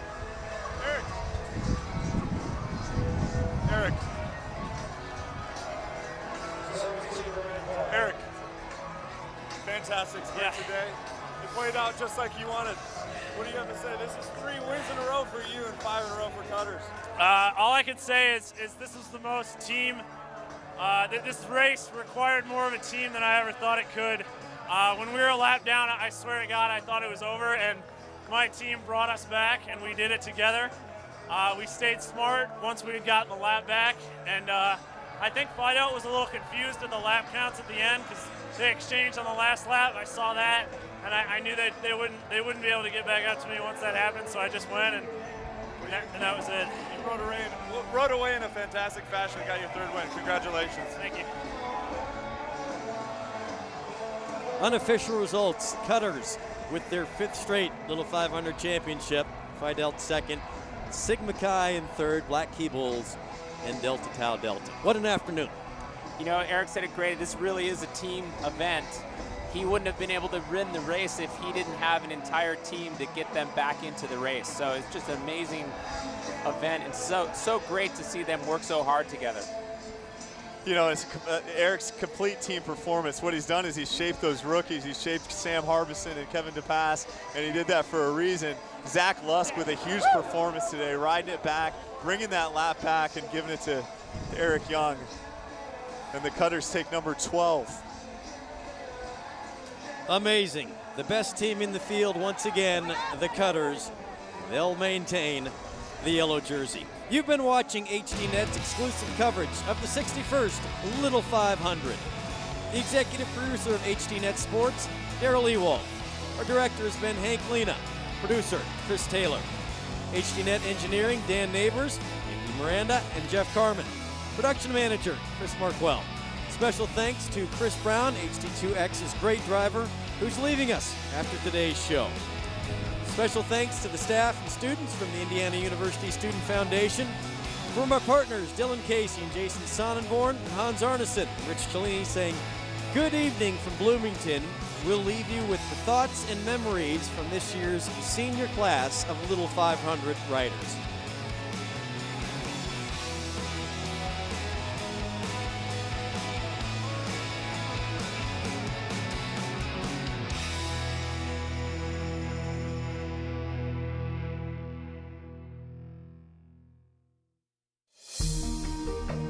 The thing that I'm going to remember the most is the fellowship, the friendships, and obviously the hard training that we've put in, all the hours, but mostly the friendships that have been developed through this. That's just been great. Training with a team, being able to motivate others and having different commitments to join is something different, and it's really fun. It's rewarding to get better with other people. When I graduate, I think I'm going to remember my team and the way we've come together throughout the last 2 years and bonded and created something that we never thought we would create. It just shows you that you can push yourself beyond what you thought, and that's what it's really taught me the most, is just always believe in myself and push yourself to the next level because you can do it. I'll definitely miss just the companionship of the people. You really get close to your teammates. You might have known them before or hung out with them a few times, but when you start training, you're with them every day.